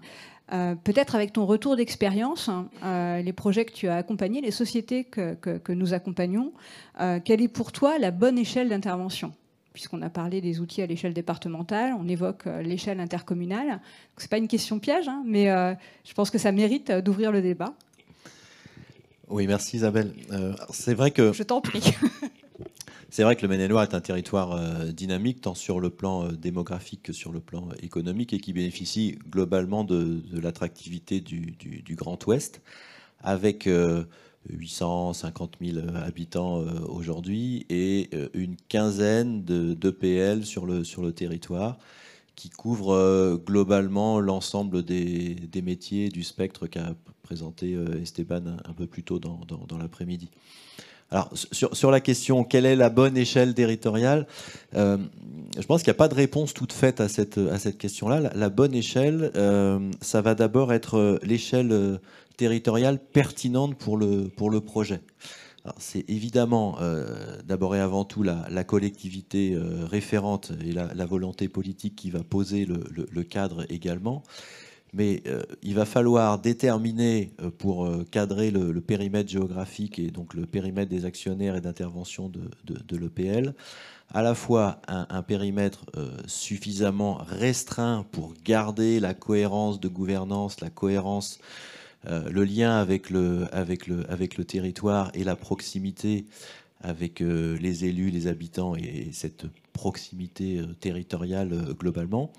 Et en même temps, il va falloir définir un périmètre suffisamment large pour pouvoir définir un périmètre d'intervention, un périmètre de jeu, si j'ose dire, qui soit suffisamment large, suffisamment riche de projets, tout au moins en termes de potentiel immédiat et à moyen terme, pour qu'on puisse définir une trajectoire économique, une trajectoire stratégique pour cette EPL, de manière à ce qu'elle trouve son équilibre, sa rentabilité et sa viabilité économique. Donc c'est cette histoire de compromis entre un territoire suffisamment large pour assurer la viabilité économique et quelque chose qui reste manœuvrant, notamment aux yeux des collectivités et en particulier de la collectivité de référence. On a évoqué le rôle des CMENR avec Mogenergie, des SPL. Du coup, quel est l'avantage, sans opposer les structures entre elles, parce que je pense que tu vas pouvoir éclairer le propos, mais chacune répond à un projet particulier, entre SPL et SEM? Effectivement, plus qu'une opposition, une complémentarité. Aujourd'hui, les SEM énergie, elles sont, si on essaie un peu d'en tirer une forme de portrait robot, au risque de caricaturer un petit peu, elles sont d'abord plutôt sur un format départemental. C'est plutôt l'échelle qu'on voit. Elles associent les conseils départementaux, les syndicats d'énergie, un certain nombre de collectivités, notamment des EPCI, que ce soit des agglos, on le voit avec Mauges Communauté à l'instant, avec l'intervention d'Éric, et bien sûr des acteurs privés, la Banque des Territoires dans le collège privé, et puis des acteurs qui sont en général plutôt des acteurs bancaires présents localement et qui viennent compléter les tours de table financiers. Elles interviennent majoritairement dans le département, même si la particularité des sociétés économiques, c'est qu'elles peuvent intervenir pour compte propre et donc elles peuvent intervenir partout. À la grande différence, et c'est peut-être ça qu'il faut souligner, la grande différence des SPL qui, elles, nécessairement interviennent dans le cadre de mandats confiés par leurs actionnaires et nécessairement sur le territoire de leurs actionnaires. Voilà. Après, en termes d'intervention sur les SEM, je note également la diversification de plus en plus franche dans les typologies de projets, à la fois sur l'éolien, sur le photovoltaïque, mais on le voit aussi désormais sur des sujets comme les projets de méthanisation, de production d'énergie par la méthanisation, et également sur les sujets de mobilité, notamment avec le développement des stations GNV progressivement, dont les SEM sont souvent l'opérateur en lien avec une collectivité. Merci beaucoup. Effectivement, tu parlais des mandats confiés au SPL, plus globalement l'ensemble des contrats publics, parce que l'intérêt de la SPL, c'est effectivement qu'elle permet de sécuriser la commande publique, pas de mise en concurrence, l'outil est in-house, là où les SEM sont mises en concurrence par leurs collectivités actionnaires, mais aussi par d'autres collectivités, et comme tu l'as dit, leur grande force, c'est leur capacité à pouvoir porter des opérations propres, ce que ne peuvent pas faire les SPL, et de la même manière, puisque les SPL ne peuvent travailler que pour leurs actionnaires, les SPL ne peuvent pas avoir de filiales. Et tout à l'heure, Franck Maslu, vous souleviez le mouvement de filialisation qui est très fort dans l'économie mixte et qui a été vraiment un levier supplémentaire d'intervention pour les collectivités locales. Filialisation, mais aussi prise de participation. Et c'est aussi un modèle qu'on retrouve dans les CMENR, la capacité à créer des filiales et à prendre des participations. Ça a été évoqué d'ailleurs par Éric Gormand. C'est même un modèle très courant dans le champ de l'ENR, puisque les parcs éoliens, les parcs photovoltaïques, dès lors qu'ils sont un peu dimensionnés, sont portés par des filiales de SEM, des sociétés par action simplifiées, et qui permettent également de réunir d'autres actionnaires et de compléter l'effet levier en investissement des fonds apportés par les collectivités locales dans la SEM elle-même. Peut-être une dernière question, comme ça nous laissera peut-être quelques minutes pour répondre à des questions qui auront été posées sur le chat ou dans la salle, sur la manière dont la Banque des Territoires, du coup, accompagne les projets d'ENR portés par les outils de l'économie mixte sur les territoires. Alors, c'est un peu la même question que celle à laquelle Sophie a commencé à répondre tout à l'heure. Je vais essayer de venir en complément. Très clairement, à la Banque des Territoires, d'abord, sur ces sujets de SEM, ENR et de production d'énergie renouvelable, on intervient en capital. On intervient sur la capitalisation à la création de la SEM, c'est l'exemple de Mauge Énergie, et on intervient également au fil de la montée en puissance des plans d'affaires et des SEM Énergie, lors des deuxième et troisième tours de table, lors des augmentations de capital de la SEM. On intervient également tout au long de la vie de la SEM dans la gouvernance, de manière très, très présente, à la fois au conseil d'administration, mais aussi également dans les comités d'engagement, qui sont des instances très, très importantes d'instruction des projets en amont des engagements pour définir les conditions d'intervention de la SEM.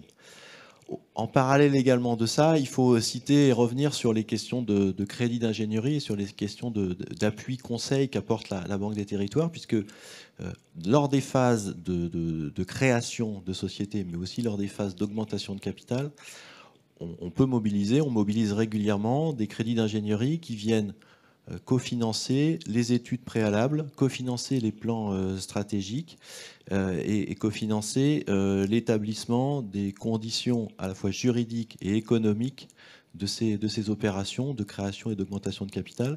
Et je pense que c'est un appui précieux pour les outils, pour les SEM, en complément de ce que l'on peut faire par ailleurs. Et puis peut-être pour élargir un peu le champ de la réponse, on intervient également avec des outils nouveaux, et notamment auprès non pas des SEM mais des sociétés publiques locales, avec un outil assez récent dans la boîte à outils de la Banque des Territoires, qui est le prêt subordonné, et qui permet également de venir soutenir le plan de développement d'une SPL, notamment vers des projets de création et de développement d'énergie renouvelable.